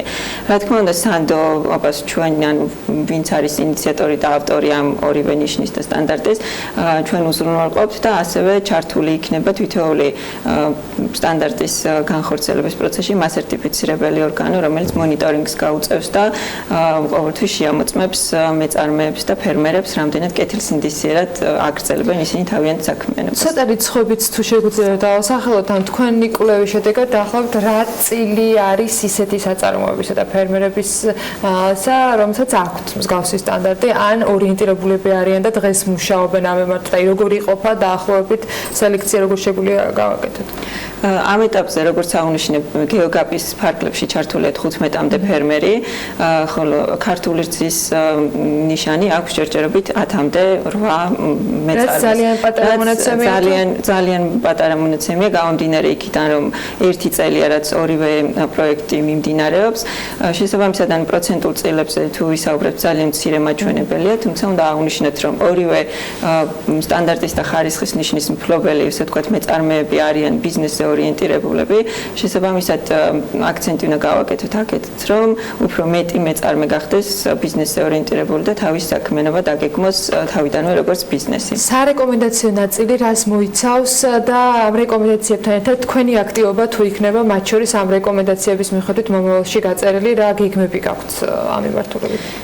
აღნიშნული კვლევის მიზანი იყო, რომ არსებული სიტუაცია შეგვეფასებინა და შემდგომ უკვე კვლევის შედეგების და რეკომენდაციების შესაბამისად შემუშავებული იქნება პოლიტიკის ნარკვევი, რომელიც წარედგინება რეკომენდაციის სახით როგორც კერძო სექტორს, ასევე სახელმწიფოს და საერთაშორისო ორგანიზაციებს, რათა მათ გაითვალისწინონ მსგავსი აქტივობების განხორციელების პროცესში ჩვენი კვლევის შედეგები და რეკომენდაციები. როგორც აღნიშნე, მნიშვნელოვანი ფაქტორი არის მდგრადობის უზრუნველყოფა.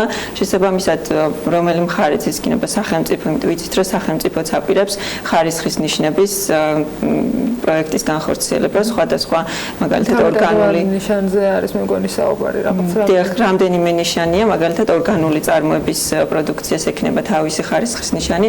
შესაბამისად, ჩვენი კვლევის თავი რეკომენდაცია იქნება, რომ აი მდგრადობის საკითხზე თავიდანვე საწყის ეტაპზე იყოს აქცენტი გამახვილებული და ვიმედოვნებთ, რომ ჩვენი კვლევის შედეგები საინტერესო იქნება მათთვის. ძალიან დიდი მადლობა და დაძნობლო რომ ამ კვლევის შედეგები მნიშვნელოვანი იქნება ფერმერებისთვისაც, მომხმარებლებისთვისაც და რა თქმა უნდა ამ სფეროთი დაინტერესებული ბიზნესმენებისთვისაც, რომლებიც თქვათ უშუალო ინდივიდუალური ფერმერობიდან უკვე გადავლენ იმ ეტაპზე, როდესაც შეძლებენ რომ შემოსავალი მიიღონ თავიანთი საქმიანობით. და დიდი მადლობა საინტერესო ინფორმაციისათვის. წარმატებებს გისურვებთ. კეთი გოგოჭურს ფერმერთა ასოციაციის პროექტის სურსათის და სოფლის მეურნეობაში მცირე და საშუალო საწარმოების მხარდამჭერი ინიციატივის მენეჯერს მასპინძლობთ საქმიანი დილის ეთერში.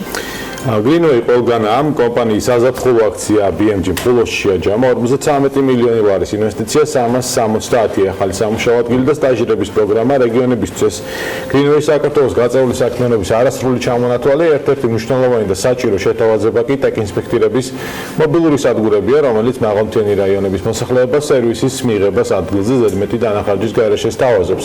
დეტალები ჩვენ სიუჟეტში. თებში არის თავისუფლება და არის გრინვეის მობილური ტექინსპექტირების სადგური, რომელიც 18 ივლისიდან იმყოფება ხულოს მუნიციპალიტეტში. აქ უკვე 170-ზე მეტმა მანქანამ გაირა ტექინსპექტირება. გრინვეის ასევე გააჩნია დამატებით კიდევ 2 მობილური სადგური, ერთ-ერთი მარტვილში, მეორე კი ასპინძაში.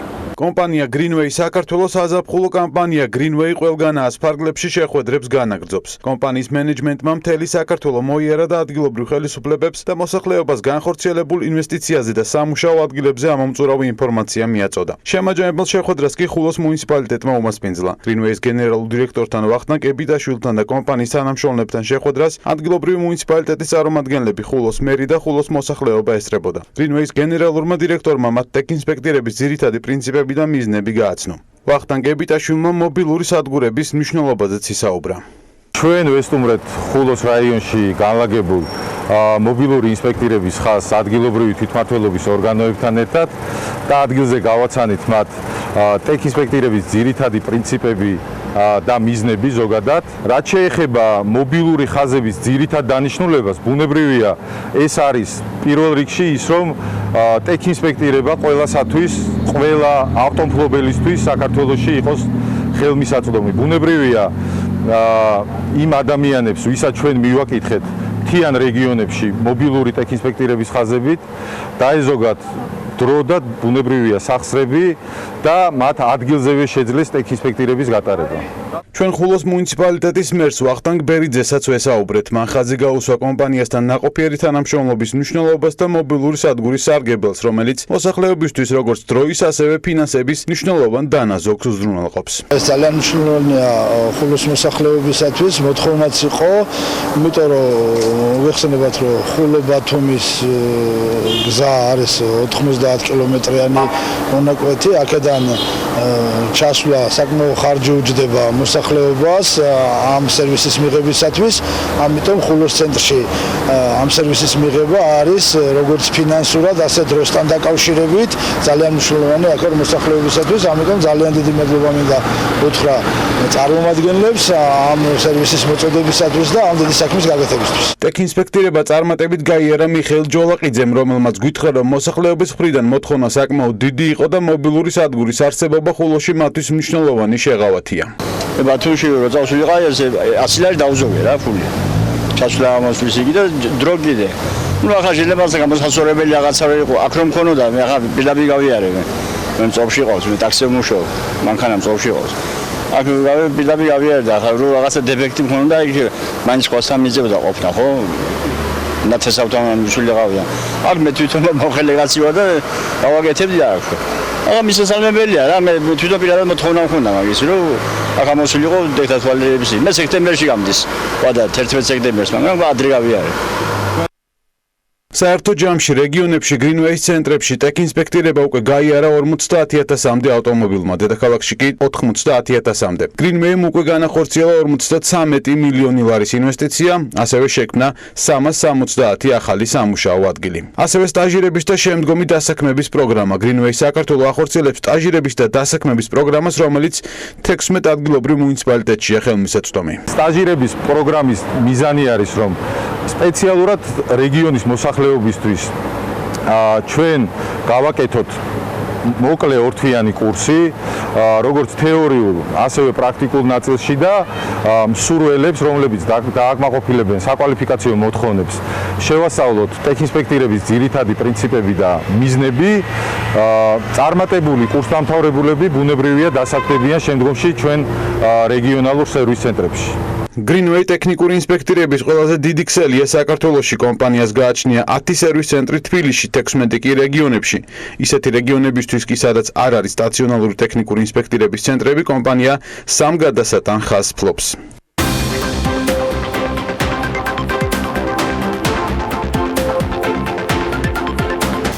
ხილის მწარმოებელთა ასოციაციის ინფორმაციით, ქართული თხილის ფასი ამჟამად 5 ლარამდეა, ფასის ზრდა კი მოსაოდნელია. BMG-სთან გიორგი თოდუა ამბობს, რომ წლევანდელი მოსავალი გასული წლის მონაცემს თუ შევადარებთ დაახლოებით 4-ჯერ მეტი იქნება, უფრო მეც თხილის წლევანდელ მოსავალზე და ბაზრებზე რა დინამიკაა, მათ შორის საერთაშორისო ბაზრებზე ჩვენი სტუმარი გვეტყვის, პირდაპირ ეთერში გვერდება გიორგი თოდუა.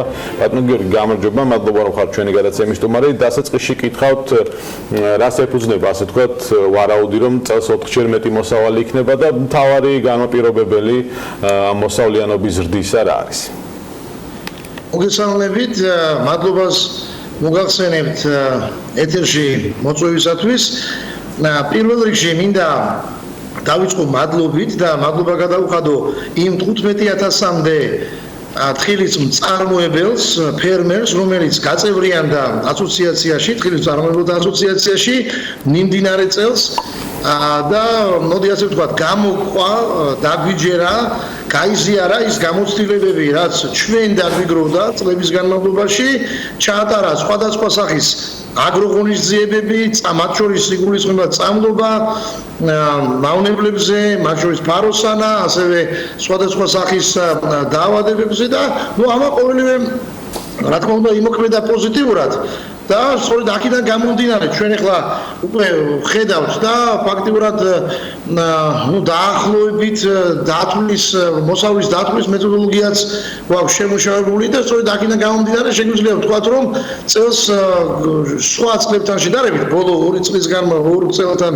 შედარებით შარშან წინ ვექნება აბსოლუტურად განსხვავებული ასე ვთქვათ უფრო პოზიტიური მოლოდინები გვაქვს. ბატონო ხარისხთან დაკავშირებით რისი თქმა შეგიძლიათ რამდენიმე დღის წინ იყო შეხვედრა რომელიც მათ შორის თქვენი ასოციაციის ფარგლებში ჩატარდა სადაც საუბარი იყო რომ ეს წამლობა მიმდინარეობს და მე-5 მე-6 წამლობა არის ძალიან მნიშვნელოვანი ხარისხთან მიმართებაში როგორი ხარისხის მოსავალი იქნება კარგია რაოდენობრივი ზრდა მაგრამ ხარისხობრივადაც თუ არის მომატებული თქვენ დიახ კი ბატონო მოგახსენებთ ჩვენ შევთავაზეთ ძალიან ისეთი ერთის მხრივ ეკონომიური და მეორეს მხრივ ეფექტური წამლობის სქემა რომელიც არ აღემატებოდა ეს 6 წამლობა არ აღემატებოდა 280 ლარს, ანუ ეს ხელმისაწვდომი იყო ფერმერებისათვის და აი თუ შევადარებთ იმ ფერმერების მოსავალს, რომელმაც ჩაატარა ეს ღონისძიებები, წამლები 5-ჯერ, 6-ჯერ და ვინც ვერ ჩაატარა, არ ჩაატარა ეს წამლები რადიკალურად განსხვავდება ხარისხში. თუმცა, ნუ რა თქმა უნდა, ჩვენ როგორც პირდაპირი ბენეფიციარები გვყავს აი 15000 ფერმერის სახით, ასევე არაპირდაპირი. მოგიხსენებათ ახლა თუ ერთ ზონაში სამეზობლოში თუ ყველა შეწამლავს და 1-2 ფერმერი ვერ შეწამლავს, იქაც ნუ რაღაცა პოზიტივი აღინიშნება, თუმცა ის ვერ იქნება იმ ხარისხის მოსავალი, რაც ვთქვათ, აი გამოწვევებს შორის იყო ფაროსანასთან ერთად ბატონო გიორგი, ასევე სხვა მავნებლებიც და ასევე დამპლობა გულის, როგორც ამბობდნენ. აი, რამდენად არის ყველა ეს პრობლემა დაძრეული და რამდენად იყო ერთიანად ამ წამლობის შედეგად ამ მიმართულებით დაძრა თუ ეს მხოლოდ ფაროსანას ეშველა და ამან განაპირობა ზრდა? რაც შეეხება წამლობის, აი სწორედ მე აღვნიშნე წამლობის სქემები და აქ იგულისხმება თავისთავად იმ 6 წამლობაში, ან მოსავლის აღებამდე 6 წამლობაში, ასევე სხვადასხვა ფუნგიციდების წამლობა, რომელიც თქვათ, აი სხვადასხვა სახის სოკუან დაავადების ნაცარი საწინააღმდეგოდ იქნა გამოყენებული და ნუ მათ შორის ფაროსანა, რა თქმა უნდა, ფაროსანასთან ერთად არის სხვა მავნებელი მწერების, რის წინააღმდეგაც, აი თქვათ, იყო ჩართული ძალიან აქტიურად მოსახლეობა მიმდინარე წელს. თუმცა აქვე მინდა აღვნიშნო ის რომ ეს 15000 წარმატებული ფერმერი საკმარისი არ არის. ჩვენ გველოდება მომავალში მეორე 15000-იც და მესამე 15000, რომელიც ასოციაციისგან და ყველა იმ ორგანიზაციისგან ელოდება მხარდაჭერას. აი ხლა მე აქვე აღვნიშნავ რომ ეს მხოლოდ ასოციაციის დამსახურება არ არის ეს გარკვეულ ფერმერებთან წარმატება აქ ძალიან აქტიურად იყო ჩართული ჩვენი ძირითადი პარტნიორები USAID-ის წარმომადგენლობა საქართველოში ასევე ფერეროს წარმომადგენლობა და ნუ მათ შორის როგორც ადგილობრივი თვითმმართველობა ასევე სოფლის მეურნეობის სამინისტრო უშუალოდ მინისტრი ჩვენ შემთხვევაში სამეგრელოში გუბერნატორი იყო ძალიან აქტიურად ჩართული ფაქტობრივად კარდაკარ დადიოდა იმიტომ რომ ჩვენ რამოდენიმე ეტაპისგან შედგებოდა მინდა გითხრათ ჩვენი ურთიერთობა ფერმერებთან პირველი ეს გახლდათ შეხვედრები, ტრეინინგები, ვორქშოპები, დაინტერესება მოსახლეობის, იმიტომ რომ ჩვენ დაახლოებით 1500-ზე მეტი ფერმერი გაწევრიანებული ჩვენთან არ იყო შარშან. თუმცა, ნუ ამან განაპირობა ის ყველაფერი, რომ იმ ასე ვთქვათ ძირითადი ასპექტები, რაც იყო საჭირო იმისათვის, რომ მიგვეღო შედეგი, აი სწორედ შარშანდელმა განსაკუთრებულმა გამოცდილებამ ასე ვთქვათ, გამოსვლება დაგვიხმარა ამაში.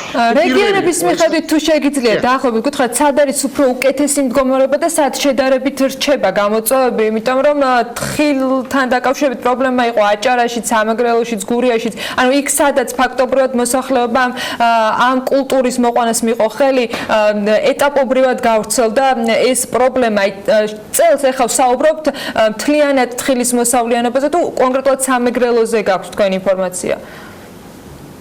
მოგახსენებთ მიმდინარე წელს ასოციაციაში გაწევრიან და არა მხოლოდ სამეგრელოში ესე იგი სამეგრელოში არსებული თხილის ბაღების მეპატრონეები ფერმერები არამედ აი გურიის მიმართულებით განვითარდით ჩვენ შევქმნით ახალი ჯგუფები ასევე აჭარაში ნაწილობრივ სადაც კი თხილი იწარმოება და იმერეთში განსაკუთრებულად ხონი ვანი და სამტრედია, ხონში არის ძალიან კარგი შედეგი, მინდა გითხრათ, იმიტომ რომ იქ თითქმის 80% გაწევრიან და თხილის წარმოებლების და აქტიურად იყო ჩართული აი ამ პროცესებში, აგროღონიზებებში და ასე შემდეგ, ასე რომ ჩვენ გვაქვს ძალიან კარგი შედეგი, მინდა გითხრათ, არა მხოლოდ სამეგრელოში, არამედ იქ, სადაც კი თხილი იწარმოება. თუმცა გარდაწამლულის არის სხვადასხვა ჯერ კიდევ არსებობს პრობლემატური საკითხები, რომელიც აუცილებლად მომავლისთვის რომელზეც უნდა ვიმუშაოთ. მაგალითად, გვალვამ დააზიანა ზოგიერთი ესეთი სოფლები, სადაც აი უფრო ასე ვთქვათ ნიადაგი არ იყო შესაბამისი და ვერ გაუძლო ვთქვათ აი გვალვას ფაქტიურად თითქმის 2 თვის განმავლობაში იქ უკვე პრობლემები ჰქონდა. აქ საჭიროა უკვე ხელოვნური ჩარევა აუცილებლად ირიგაციების მოწყობა, მწვერვალი სისტემების დამონტაჟება, ну ამაში კარგი იქნება თუ რაღაც სპეციალური გრანტები გამოიყოფა. ანუ ჩვენ ასეთი დაკვეთა გვაქვს იყო რაიმე სახის პასუხი კომუნიკაციაზე, იყო რაღაცა თქვათ გეგმა შემოთავაზებული, როდისთვის შეიძლება რომ იგივე სამინისტროს მხრიდან იყოს ეს პროექტი დასახული იმისათვის რომ მომავალ წლებში თქვათ გვალვის პრობლემაც არ დადგეს? რა თქმა უნდა, ჩვენ ძალიან ახლო ურთიერთობა გვაქვს სამინისტროსთან, სოფლის მეურნეობის გარემოს დაცვის სოფლის მეურნეობის სამინისტროსთან, უშუალოდ მინისტრთან, მის მოადგილეებთან დარგობრივად და მათ ეს ინფორმაცია აქვს და ჩვენ ვაპირებთ ერთობლივად ვიმუშაოთ ამ მიმართულებით. მოგეხსენებათ, ის ასპექტები, ძირითადი 3 კრიტერიუმი რაც იყო წარმატებისთვის, ეს არის წოდნის გაზიარება, მეორე წვდომა შესაძლოა აპარატებთან და ასევე წვდომა პესტიციდებთან. საჭირო იყო დამატებითი ადამიანური რესურსები, აგრონომ კონსულტანტების სახით, რომლებიც უხელმძღვანელებდა ესე იგი ფერმერთა ჯგუფებს და ამ ყველაფერში სამინისტრო და ჩვენი სხვა დონორი ორგანიზაციები ძალიან აქტიურად იყვნენ ჩართული. ჩვენ 1500-მდე შესაძლებელი აპარატი მაღალი ეფექტურობის 200 ლიტრიანი დაურიგეთ მოსახლეობას, აი სწორედ აი 15000-მდე და მეტ ფერმერს და ასევე მომავალში აუცილებელია სხვების ჩართვა, იმიტომ რომ აი ხლა მომავალში დაგჭირდებათ კიდევ რომ იყოს ასეთი ფორმით ვთქვათ ხელმძღვანელობა ფერმერების მიღმა, ანუ სახელმწიფოს ჩართულობა, დონორი ორგანიზაციების ჩართულობა, როგორ ფიქრობთ, რამდენად დაინახა მოსახლეობამ საჭიროება ამ სქემის დამოუკიდებლად განხორციელების და რამდენად გახდება სახელმწიფოს მხრიდან საჭირო რომ კიდევ გამოიყოს მომავალ წლისათვის თანხები იმისათვის რომ ეს შეწამლითი თქვათ ღონისძიებები განახორციელონ, იყოს გეგმის შესრულება ისე როგორც ეს არის დასახული და აქვე მინდა კითხოთ, ოკუპირებული აფხაზეთის მოსაზღვრეობა იყო ერთ-ერთი პრობლემა, იმიტომ რომ ამ რეგიონში იყო განსაკუთრებით პრობლემური თხილის ბაღებისათვის დაავადებები და ფაროსანა. რადგან იქ ვერ ახორციელებს თქვათ სახელმწიფო ისეთი ინტენსივობით თქვათ ამავე სამუშაოებში ჩართვას იმ მოსახლეობის, იყო საშიშროება რომ მაინც გადმოვიდოდა ეს დაავადებები და მავნებლები დღეს კონტროლირება ტერიტორიაზე. აი ამ ხრივ ამ ორ თემაზე როგორი არის თქვენი შთაბეჭდილება, რამდენად ქმნის ოკუპირებულ ტერიტორიაზე არსებული პრობლემა დანარჩენი საქართველოსათვის და მეთხილეებისათვის პრობლემას და მეორეს მხრივ მოსახლეობისათვის რამდენად არის უკვე რუტინაში გადასული და რამდენად არის აღქმული რომ ერთი წელი კარგი მოსავალი არ ნიშნავს იმას რომ მომავალ წელსაც მათ არ დასჭირდეთ იგივე შეწამლითი ღონისძიებები. დიახ, მადლობთ, საინტერესო შეკითხვაა. დიახ, სწორედ ასეა, ჩვენ მუშაობთ მოსახლეობასთან, ფერმერებთან, სწორედ აი ამ მიმართულებით, რომ აი ერთ წელიწადში აი ამ პრობლემების, სხვადასხვა სახის პრობლემების ინდუსტრიაში მოგვარება, მოწესრიგება ფაქტიურად არის შეუძლებელი. თუმცა თვითონ დარწმუნდნენ ფერმერები, რომ აი სწორედ აგროღონისძიებებს, წამლების განხორციელებას, სოდნის მიღებას, ერთმანეთში გაზიარებას და ასე შემდეგ. ნუ ამას ეს რო არის შედეგიანი, ნუ ამაში დარწმუნდნენ და აი რაც შეეხება თქვენ შეკითხვას, სხვების ჩართულობიდან დამოუკიდებლად ვთქვათ მუშაობის, ნუ კარგი იქნება თუ გაგრძელდება პროგრამა და მხარდაჭერა თუნდაც აი შესაძლებელი პრეპარატებით, აპარატებით უზრუნველყოფა, რაც შეეხება შრომას, რა თქმა უნდა, ფერმერები თვითონ არიან ჩართულიან შრომის პროცესებში, ჩვენ უბრალოდ ვახდენთ შრომის ორგანიზებას, ასევე მონიტორინგს და ნუ ეხლა ის ფერმერები, რომლებიც არ გამოგყვებიან, ის ფაქტიურად ჩვენ მათ იციან, რომ ჩვენ მომავალში ვერ ვითანამშრომლებთ მათთან. ანუ ერთი წელი ეს უბრალოდ არის, მოდი ასე ვთქვათ, არამხოლოდ საპილოტე, თუმცა ჯერ კიდევ ანუ ჩვენი მიზანი გახლავთ რომ ინდუსტრია მაქსიმალურად მოვიცვათ და ყველასთან მივიდეთ და ყველამ გაიზიაროს ის გამოცდილება რაც უკვე თავიანთ ახლობლებს დაუგროვდათ არა მხოლოდ ჩვენ ასოციაციას და სპეციალისტებს რომლებიც არიან ჩართული ამ პროცესებში არამედ ყველას უკვე ხედავენ რომ აი სამეზობლოში ყველას ნათესავს აქვს კარგი შედეგი მეზობელს აქვს კარგი შედეგი და ჩვენ მინდა გითხრათ რომ ოკუპირებული აფხაზეთის ტერიტორიიდან პრობლემები რამდენად გვიქნის ჩვენ პრობლემებს ეს ნაწილიც აი ხაზი მინდა გავუსვა რომ მოთხოვნა გაიზარდა წევრობის გაწევრიანების შრომის და ასე შემდეგ. რაც შეეხება აფხაზეთში აი სწორედ ინდუსტრიას იქაც ჩვენ გვაქვს გარკვეული ჩვენ ვერ ვახერხებთ ბუნებრივია ადგილზე ურთიერთობას ფერმერებთან, თუმცა ფერმერთა ჯგუფების ლიდერები ჩამოდიან ჩვენთან ასოციაციაში, ჩვენ რამოდენიმე ტრეინინგი ჩავატარეთ, გვაქვს ასევე სატელეფონო ურთიერთობა მათთან. ნუ გარდა ამისა, მე როგორც ვიცი, პესტიციდებითაც სამინისტროს მიერ იყო გამოყოფილი რაღაც გარკვეული რესურსი, რომ პესტიციდების უზრუნველყოფა ყოფილიყო აფხაზეთის ტერიტორიაზე და ვერ გეტყვით სტატისტიკას, თუმცა როგორც ვიცი, აი ძალიან ბევრი ფერმერი უკვე ჩართული იყო ამ პროცესში, წამლობის პროცესებში და იქაც ნუ რაღაც გარკვეული შედეგი გვაქვს. არა ისეთი როგორც ვთქვათ, აი სამეგრელო გურიაში და ასე შემდეგ, თუმცა რაღაც გარკვეული სეგმენტი პროგრესი ყოველ შემთხვევაში არის. ბატონო გიორგი, რა ხდება საერთაშორისო ბაზრებზე, რაც ძირითადი განმაპირობებელია გარდა ხარისხისა, ვთქვათ, თხილის ფასის, საერთაშორისო ბაზრების მდგომარეობა რომ გითხრათ, ასევე იყო ერდოღანმა გააკეთა თურქეთის პრეზიდენტმა ასეთი განცხადება, რომ საქართველოს, აზერბაიჯანი, თურქეთი აქტიურად ითანამშრომლებენ თხილის ინდუსტრიის განვითარებისთვის. რას მოიცავს ეს თანამშრომლობა, თქვენ რა ინფორმაციის მოწოდება შეგიძლიათ? ნუ ეს რა თქმა უნდა პოზიტიური ინფორმაციაა, ეს ყველასთვის ცნობილია. ნუ დეტალებს რაც შეეხება დღეის მდგომარეობით მე როგორც რა ინფორმაციაც მაქვს დეტალები ნამდვილად არ ვიცი, თუმცა ვთქვათ ახლა ჩვენ თურქეთთან და აზერბაიჯანთან და იტალიასთან ერთად ყოველ შემთხვევაში ჩვენ გქონდა ძალიან სერიოზული პოზიცია, მესამე პოზიციაზე ვიყავი წლების განმავლობაში და ნუ აი ეთყობა უკვე რომ მათ იციან რომ საქართველოს უბრუნდება აი წინა პოზიციებს, წინა წლების პოზიციებს და მათ გამოხატეს სურვილი ურთიერთთანამშრომლობის ცხადია ნებისმიერ შემთხვევაში ეს პოზიტიურად იმოქმედებს როგორც საქართველოსთვის, აზერბაიჯანისთვის, თურქეთისთვის და ზოგადად თხილის მწარმოებელი ქვეყნებისთვის მინდა გითხრათ. რაც შეეხება უკვე ფასებს, ფასარობას როგორც გითხრათ, როგორც ცნობილია, ნუ ეს მაინც საერთაშორისო ბაზარზეა დამოკიდებული, თუმცა ის ფასები რაც დღეს მდგომარეობით არსებობს ბაზარზე, რომელიც მერყეობს 4.5 5 ლარ ხარისხის მიხედვით აქ გულისხმობთ მაღალი ხარისხის თხილის მოსავალს, ნუ ეს უკვე ძალიან ისეთი მოდი ასე ვთქვათ, კარგი ფასია დღის მდგომარეობით. თუმცა ვნახოთ მომავალში ასე ვთქვათ პროგნოზირება ბაზრის რთულია მინდა გითხრათ. ბატონო გიორგი, ერთი შეკითხვაც, აი აზერბაიჯანის, თურქეთის და ჩვენი თანამშრომლობის ფარგლებში თქვენი გადმოსახედიდან, თქვენი შეფასებით, თქვენი პოზიცია და მოსაზრება როგორია? შეიძლება თუ არა ამ სამმა ქვეყანამ ექსპორტის ნაწილში რაღაც ერთი ქუდის ქვეშ იმოქმედოს, ანუ ეს შესაძლებლობას თუ განიხილავთ თქვენ თეორიულად?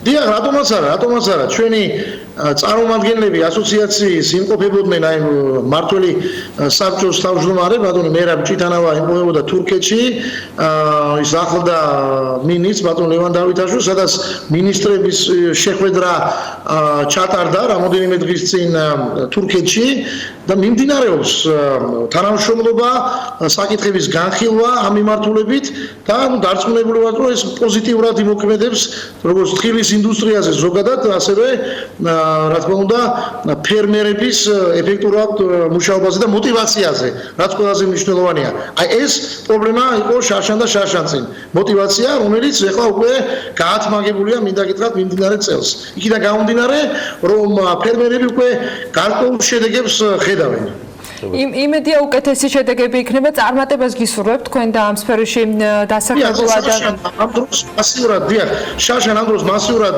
იყო უხარისო თხილი რომლის ღირებულება არ აღემატებოდა 1 ლარს დღეს უკვე 4.5 5 ლარია თხილი ნუ რა თქმა უნდა მოვლილი და ხარისხიანი თხილის პროდუქციაზეა საუბარი მადლობა ინფორმაციისათვის კიდევ ერთხელ წარმატებებს გისურვებთ გიორგი თოდუა საქართველოს თხილის წარმოებულთა ასოციაციის აღმასრულებელი დირექტორი გვერდებოდა საქმიანი დილის ეთერში იმედია თხილით შეძლებს რომ მიაღწიოს ისეთივე საექსპორტო მოცულობას როგორც ეს ღვინო მოახერხა და კიდევ უფრო მეც შეძლებს ღვინოც სწორედ ღვინოზე უნდა ვისაუბროთ ლოზანას სიახლოვეს შვეიცარიის ფრანგულ ნაწილში ვოს კანტონში მდებარე ჩარლი ჩაპლინის ქალაქი ვევე ზაფხულის კურორტებს შორის საუკეთესო ათეულში მყარად იმკვიდრებს თავს ჩვენი ყურადღება კი მას არც გენიალური ჩაპლინის და არც ტურისტული მიმზიდველობის გამო მიუყურა, თუმცა არც უმაგისობაა პრინციპში.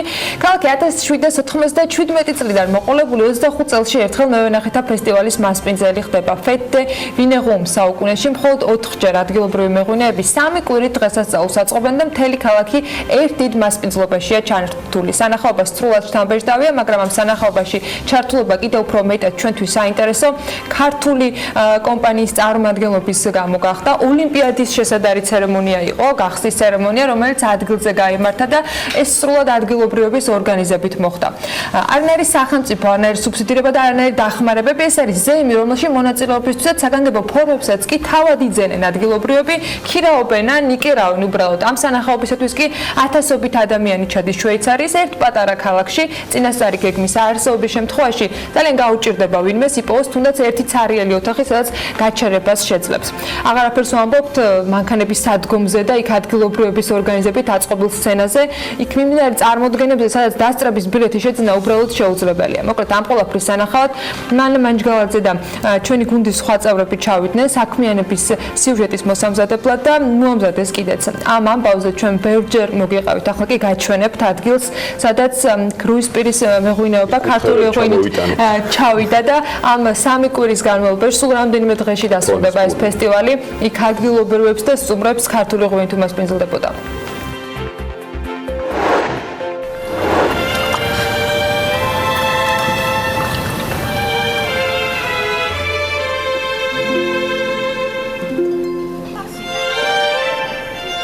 რომ არა მთავარი ამბავი ეს რეპორტაჟი ჩარლი ჩაპლინზე იქნებოდა ქალაქ ვევეზე, სადაც ბოლოს თავის მრავალრიცხოვან ოჯახთან ერთად ცხოვრობდა, იქნებოდა შვეიცარიული საათივით აწყობილ შვეიცარიაზე.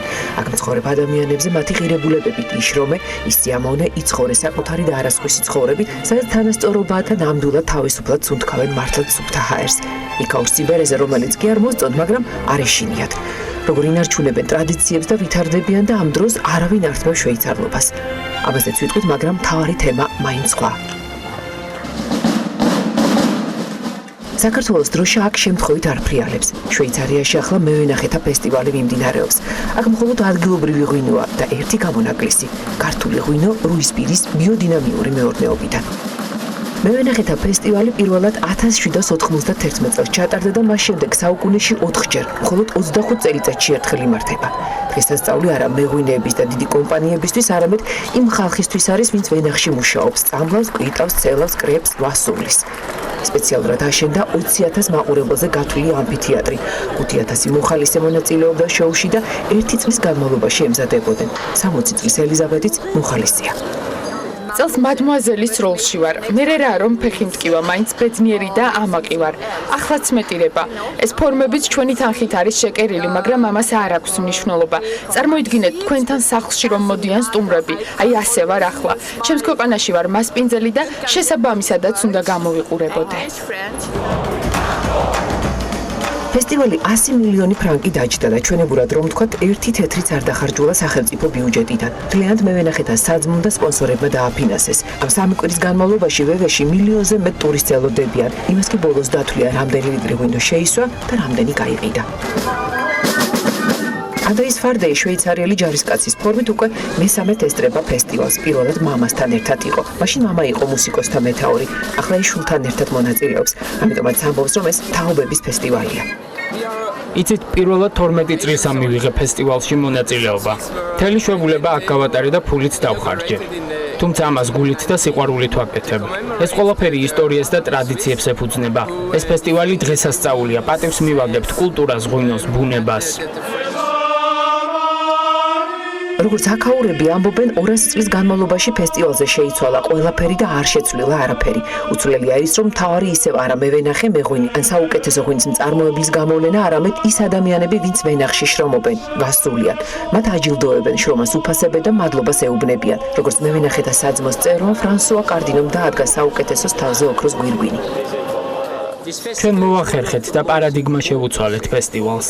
ვენახში მომუშავე ხალხს ვეუბნებით მადლობას და იმას თუ როგორ კარგ და მნიშვნელოვან საქმეს აკეთებენ. მე-12-ით ჩატარდა ფესტივალი და არ იცვლება ერთადერთი რამ. პატივისცემა მომუშავე ხალხისადმი. ამასთანავე პატივს მივაგებთ მეღვინეს და თავად ღვინოს. ყველაზე რთული ამ ხალხის გამოვლენაა. მნიშვნელოვანია როგორ უვლის და ექცევა ვენახს. წარმოგიდგენიათ ამისთვის თქვენ რომ ოქროს გვირგვინი დაგადგათ თავზე რა რეაქცია გექნებოდათ. ჩვენთვის ის იზნელი წარმოსადგენი იყო ქუჩაში 3 კვირა დილიდან დილამდე შეზარხოშებული ხალხი დადიოდეს, მღეროდეს, უკრავდეს, არავინ ჩხუბობდეს და არავინ წუხდებოდეს. გესმით ხო ხვალ, მოდი გავაკეთოთ ახლა საიდან ისმის ეს ხმა.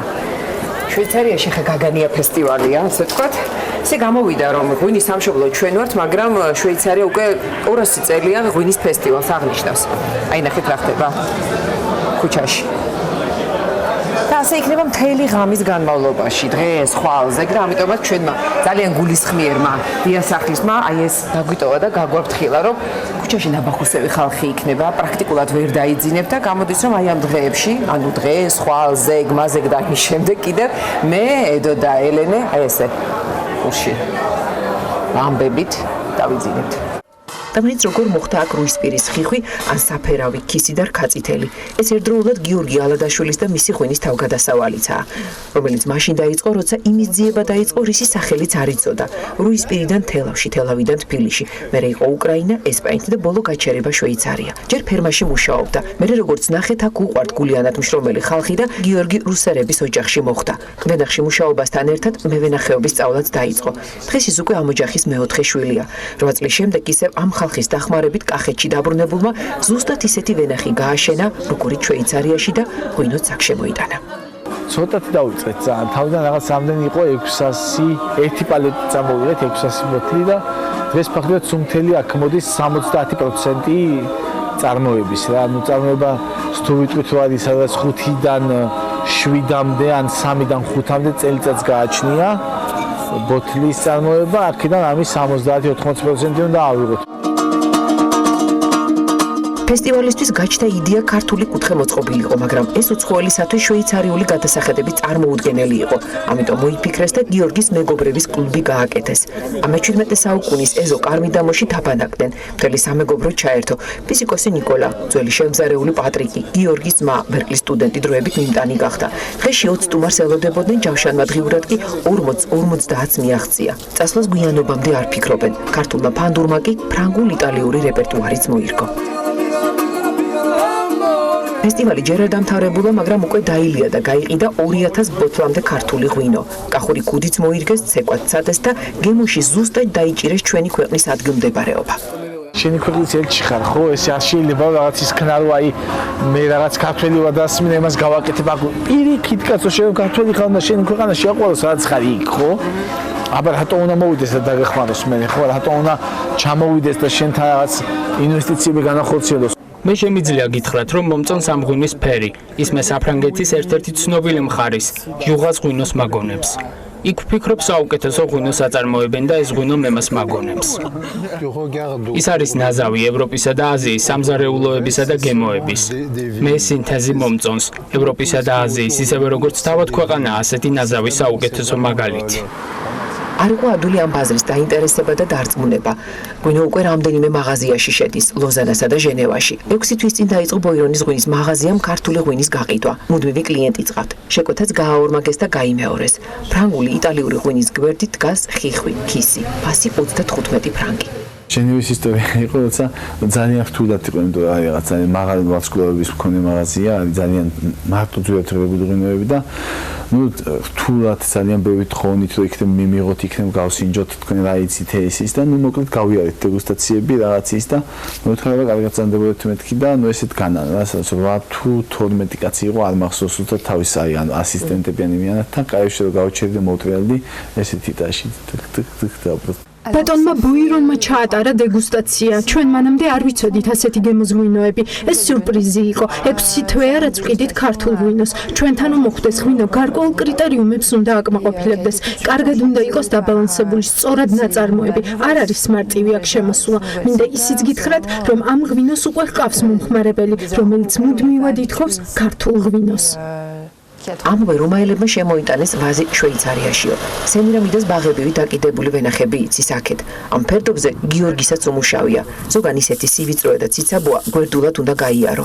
რაჭის შემყურეს არ გიკვირს მთებზე ვენახები, მაგრამ ჩვენთან გლეხს საბოლოოდ სოციალური დახმარების ტოლფასი თანხარჩება და თვითღირებულება ღირებულებაზე მეტი გამოდის. ამიტომაც გახდა ვენახი ნავენახარი. აქ ამ ვენახებს იუნესკო იცავს. ვინმე აზრად რომ არ მოუვიდეს სასტუმროების, ვილების, სახლების აშენება, მაგრამ არანაირი კონტროლი არ ჭირდება იმ შეგნებას, რომ შხამქიმიკატებით არ შეწამლონ ვენახი, მხოლოდ ბალახეული ბუნებრივი პრეპარატები და სპილენძი. ქართული ღვინით ადგილობრივი ტელევიზიაც დაინტერესდა. დორიანი შვეიცარული შალსეს შემდეგ ხიხსაც იწონებს. ქალბატონი მარტინი კი საქართველოს დროშას შემოყვა. თბილისში ნამყოფია და აღმოჩნდა, რომ ის მთავარი სიტყვაც ასწავლეს ქართველებმა ჭიქის აწევისას რომ უნდა თქვან. გაუმარჯოს. აი ღვინოს კი მშობლიურ ენაზე აფასებს და თარგმანიც არ ჭირდება. C'est très très bon. Vraiment.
სოფელ მუხურში მაღალი კლასის ევროპული სტილის 30 ნომრიანი სასტუმრო შენდება. სასტუმრო კომპანია მუხური რეზორტის მიერ ფინანსდება. სამუშაოებს კი თორი სტუდიო ასრულებს. ინვესტიციის ოდენობა 4 მილიონ ლარს აჭარბებს.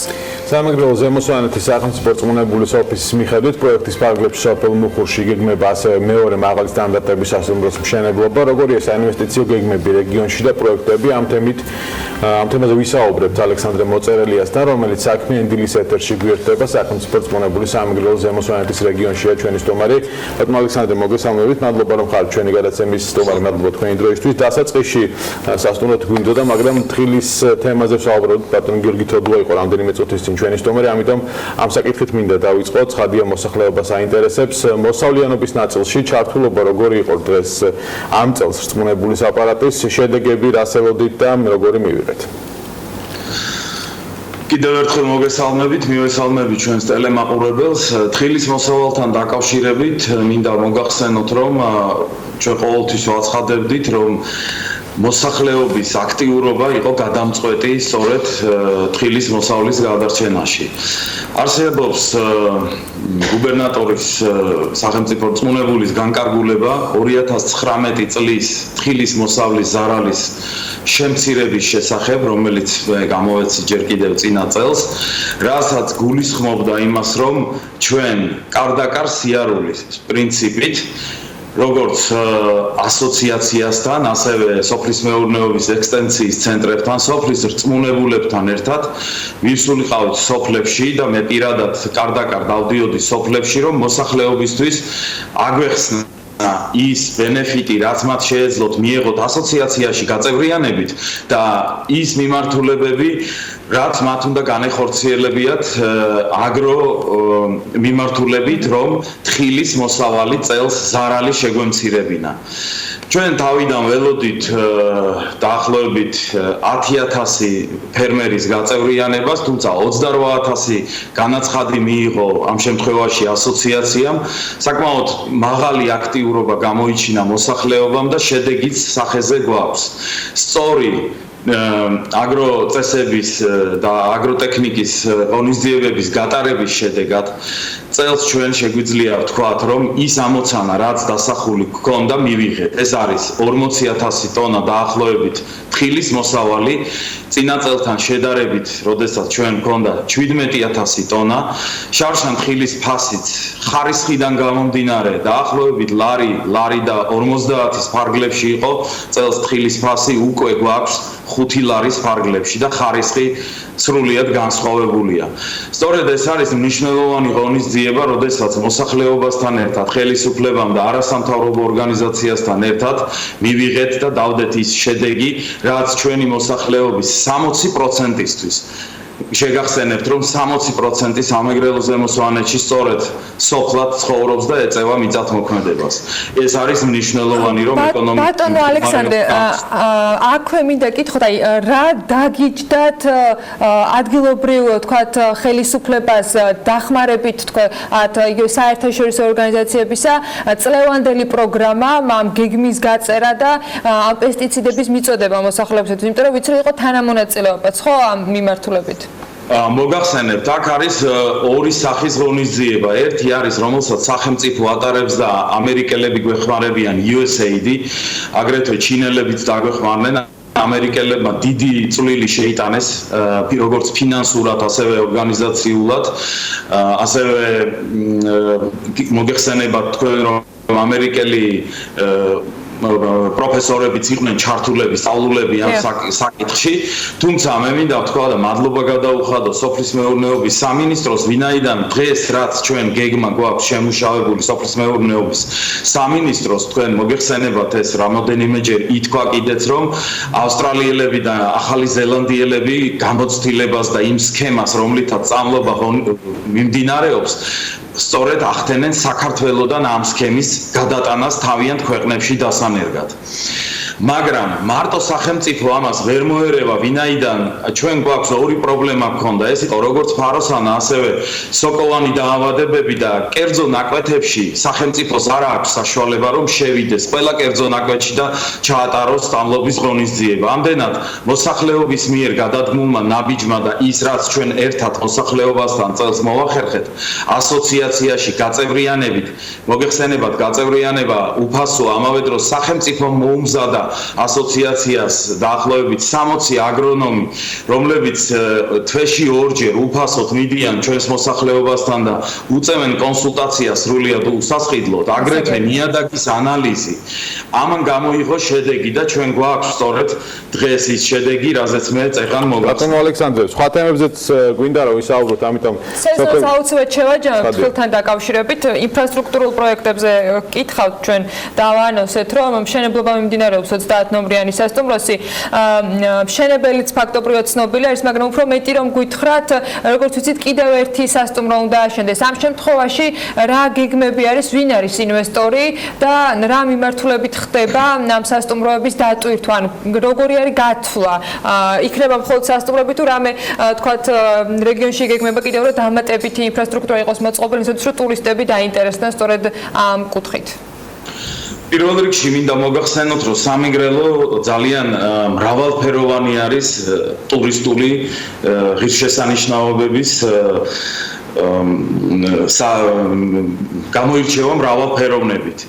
ამდენად დღეს ეს ლოკაციები, რომელიც საინტერესო არის და ღირსშესანიშნავი, არ არის განვითარებული და ჯეროვნად შეფასებული. დავიწყოთ მინდა დროშიც ჩავეტიო. პირველ რიგში მოდით მოგახსენებთ იმის შესახებ, თუ რამდენი ლოკაციები გვაქვს ჩვენ. ერთ-ერთი ასეთი ლოკაცია არის ზუგდიდიდან ძალიან ახლოს არის ტალენჯიხის რაიონი, მოგეხსენებათ.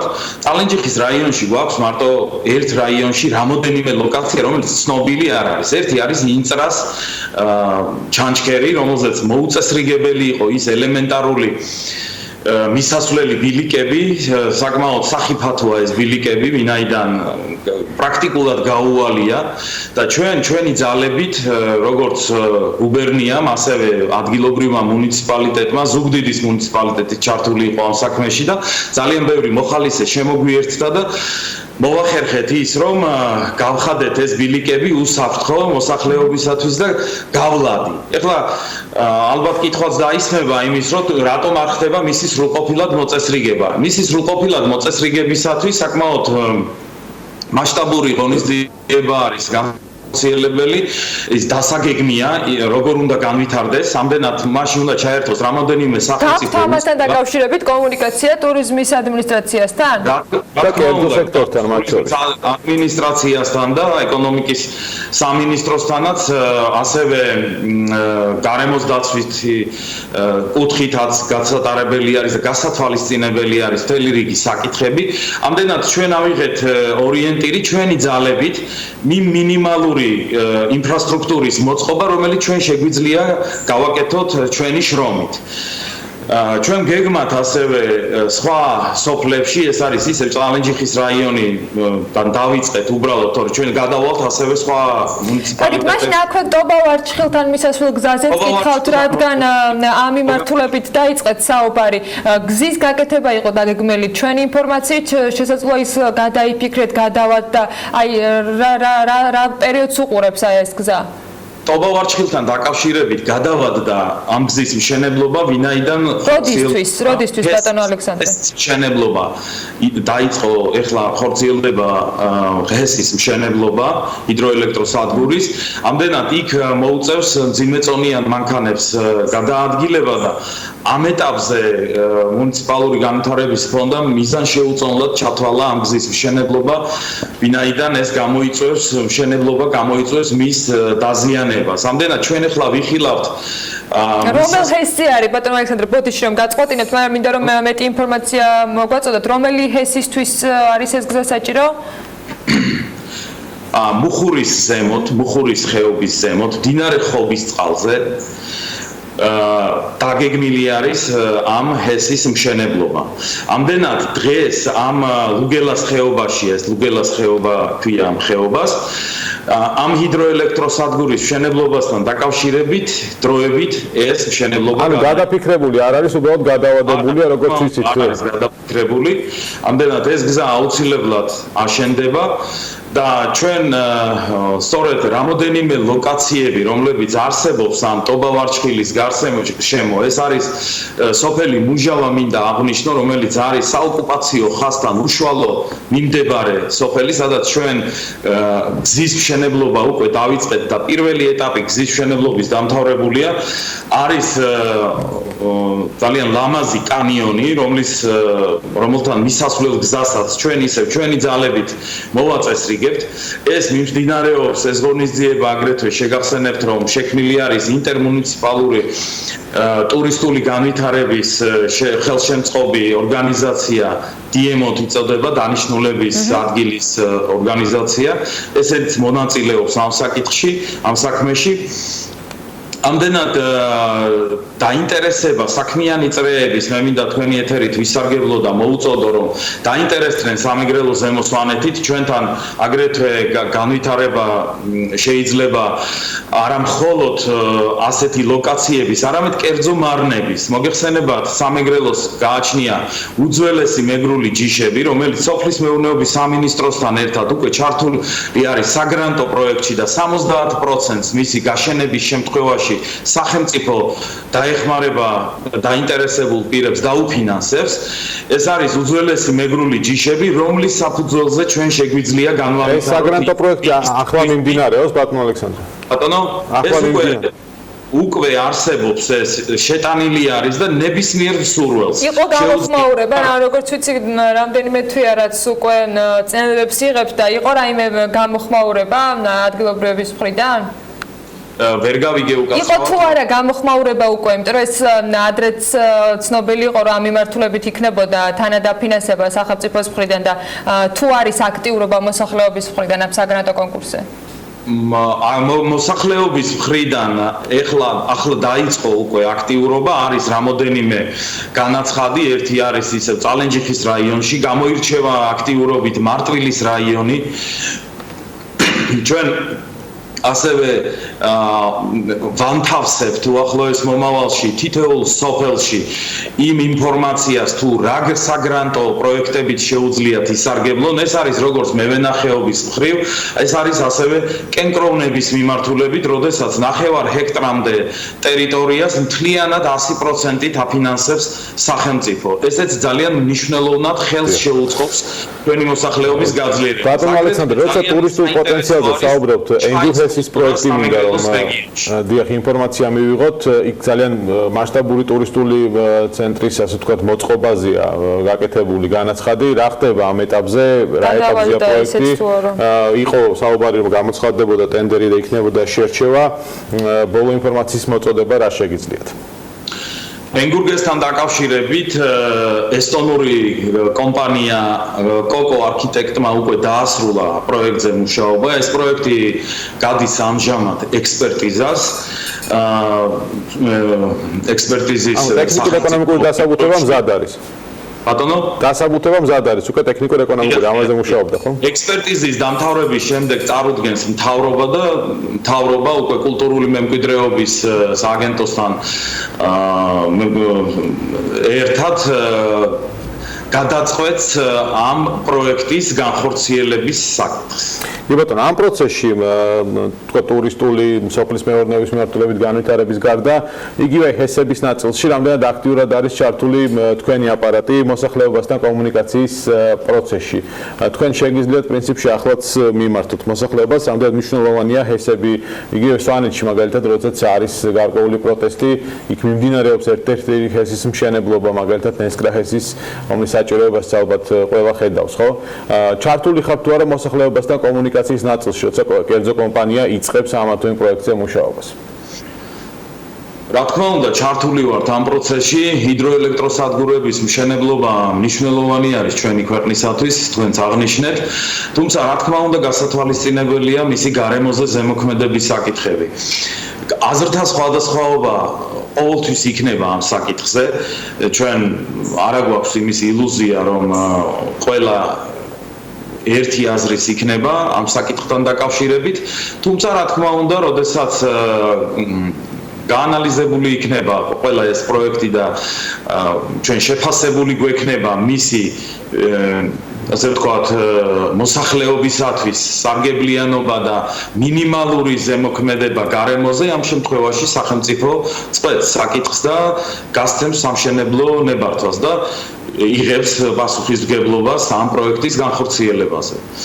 რაც შეეხება ნესკრას მშენებლობას, მოგეხსენებათ თქვენ ჩვენ ყავს კორეელი ინვესტორი და საკმაოდ დიდი დაინტერესება არის თვითონ კორეის სახელმწიფოს მხრიდან საქართველოს მიმართ. ჩვენთან გახდათ ეს ინვესტორი, ასევე კორეის სრულუფლებიანი ელჩი საქართველოში და ძალიან დიდი ინტერესი გამოხატეს რეგიონის მიმართ. აგრეთვე იაპონიის დაინტერესება საკმაოდ მაღალი არის ჩვენი რეგიონის მიმართ.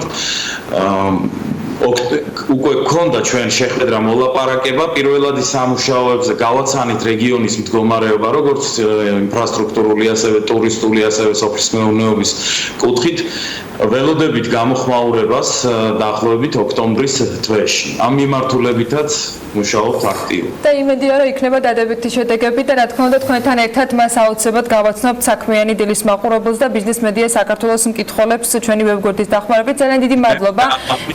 ერთი საკითხი რომელიც უკავშირდება ქალაქ ზუგდიდს, მოგეხსენებათ ქალაქ ზუგდიდში განხორციელდება მშენებლობა 5 ვარსკვლავიანი ბრენდული სასტუმროსი, რომელსაც ახორციელებს კომპანია M კვადრატი, რომელმაც გაიმარჯვა აუქციონში. ეს აუქციონი გახდათ პირობითი აუქციონი. ამდენად ზუგდიდისათვის ეს იქნება და არა მხოლოდ ზუგდიდისათვის, ეს იქნება ჩვენი რეგიონისთვის, სამეგრელო ზემო სვანეთისთვის ძალიან მნიშვნელოვანი პროექტი ასეთი სასტუმროს არსებობა. როდესაც უნდა დასრულდეს ბატონო ალექსანდრე? ეს პროექტი უნდა დასრულდეს დაახლოებით 2 წლის განმავლობაში. ძალიან კარგი. კიდევ ბევრ პროექტზე მოგვიწევს საუბარი თქვენთან ერთად დარწმუნებული ვარ. მადლობა იმისთვის რომ იყავით დღეს ჩვენი სტუმარი. მადლობა თქვენი დროისათვის და თანამშრომლობისათვის. ამ ფორმით ალექსანდრე მოწერელია სახელმწიფო რწმუნებული სამეგრელო ზემო სვანეთის რეგიონში იყო საქმიანი დილის სტუმარი და გემშვიდობებით მასთან ერთად. დღეს წინ გეოლდებათ საინტერესო საქმის კურსის ეთერები ბექაბაციკაძესთან ერთად. რა თქმა უნდა მუდმივად განახლებადი ამბები BM.GG-ზე და ჩვენ ხვალ დილით 8 საათზე შეხვდებით ერთმანეთს ტელეპიროლის ეთერში. ბედნიერ დღეს გისურვებთ.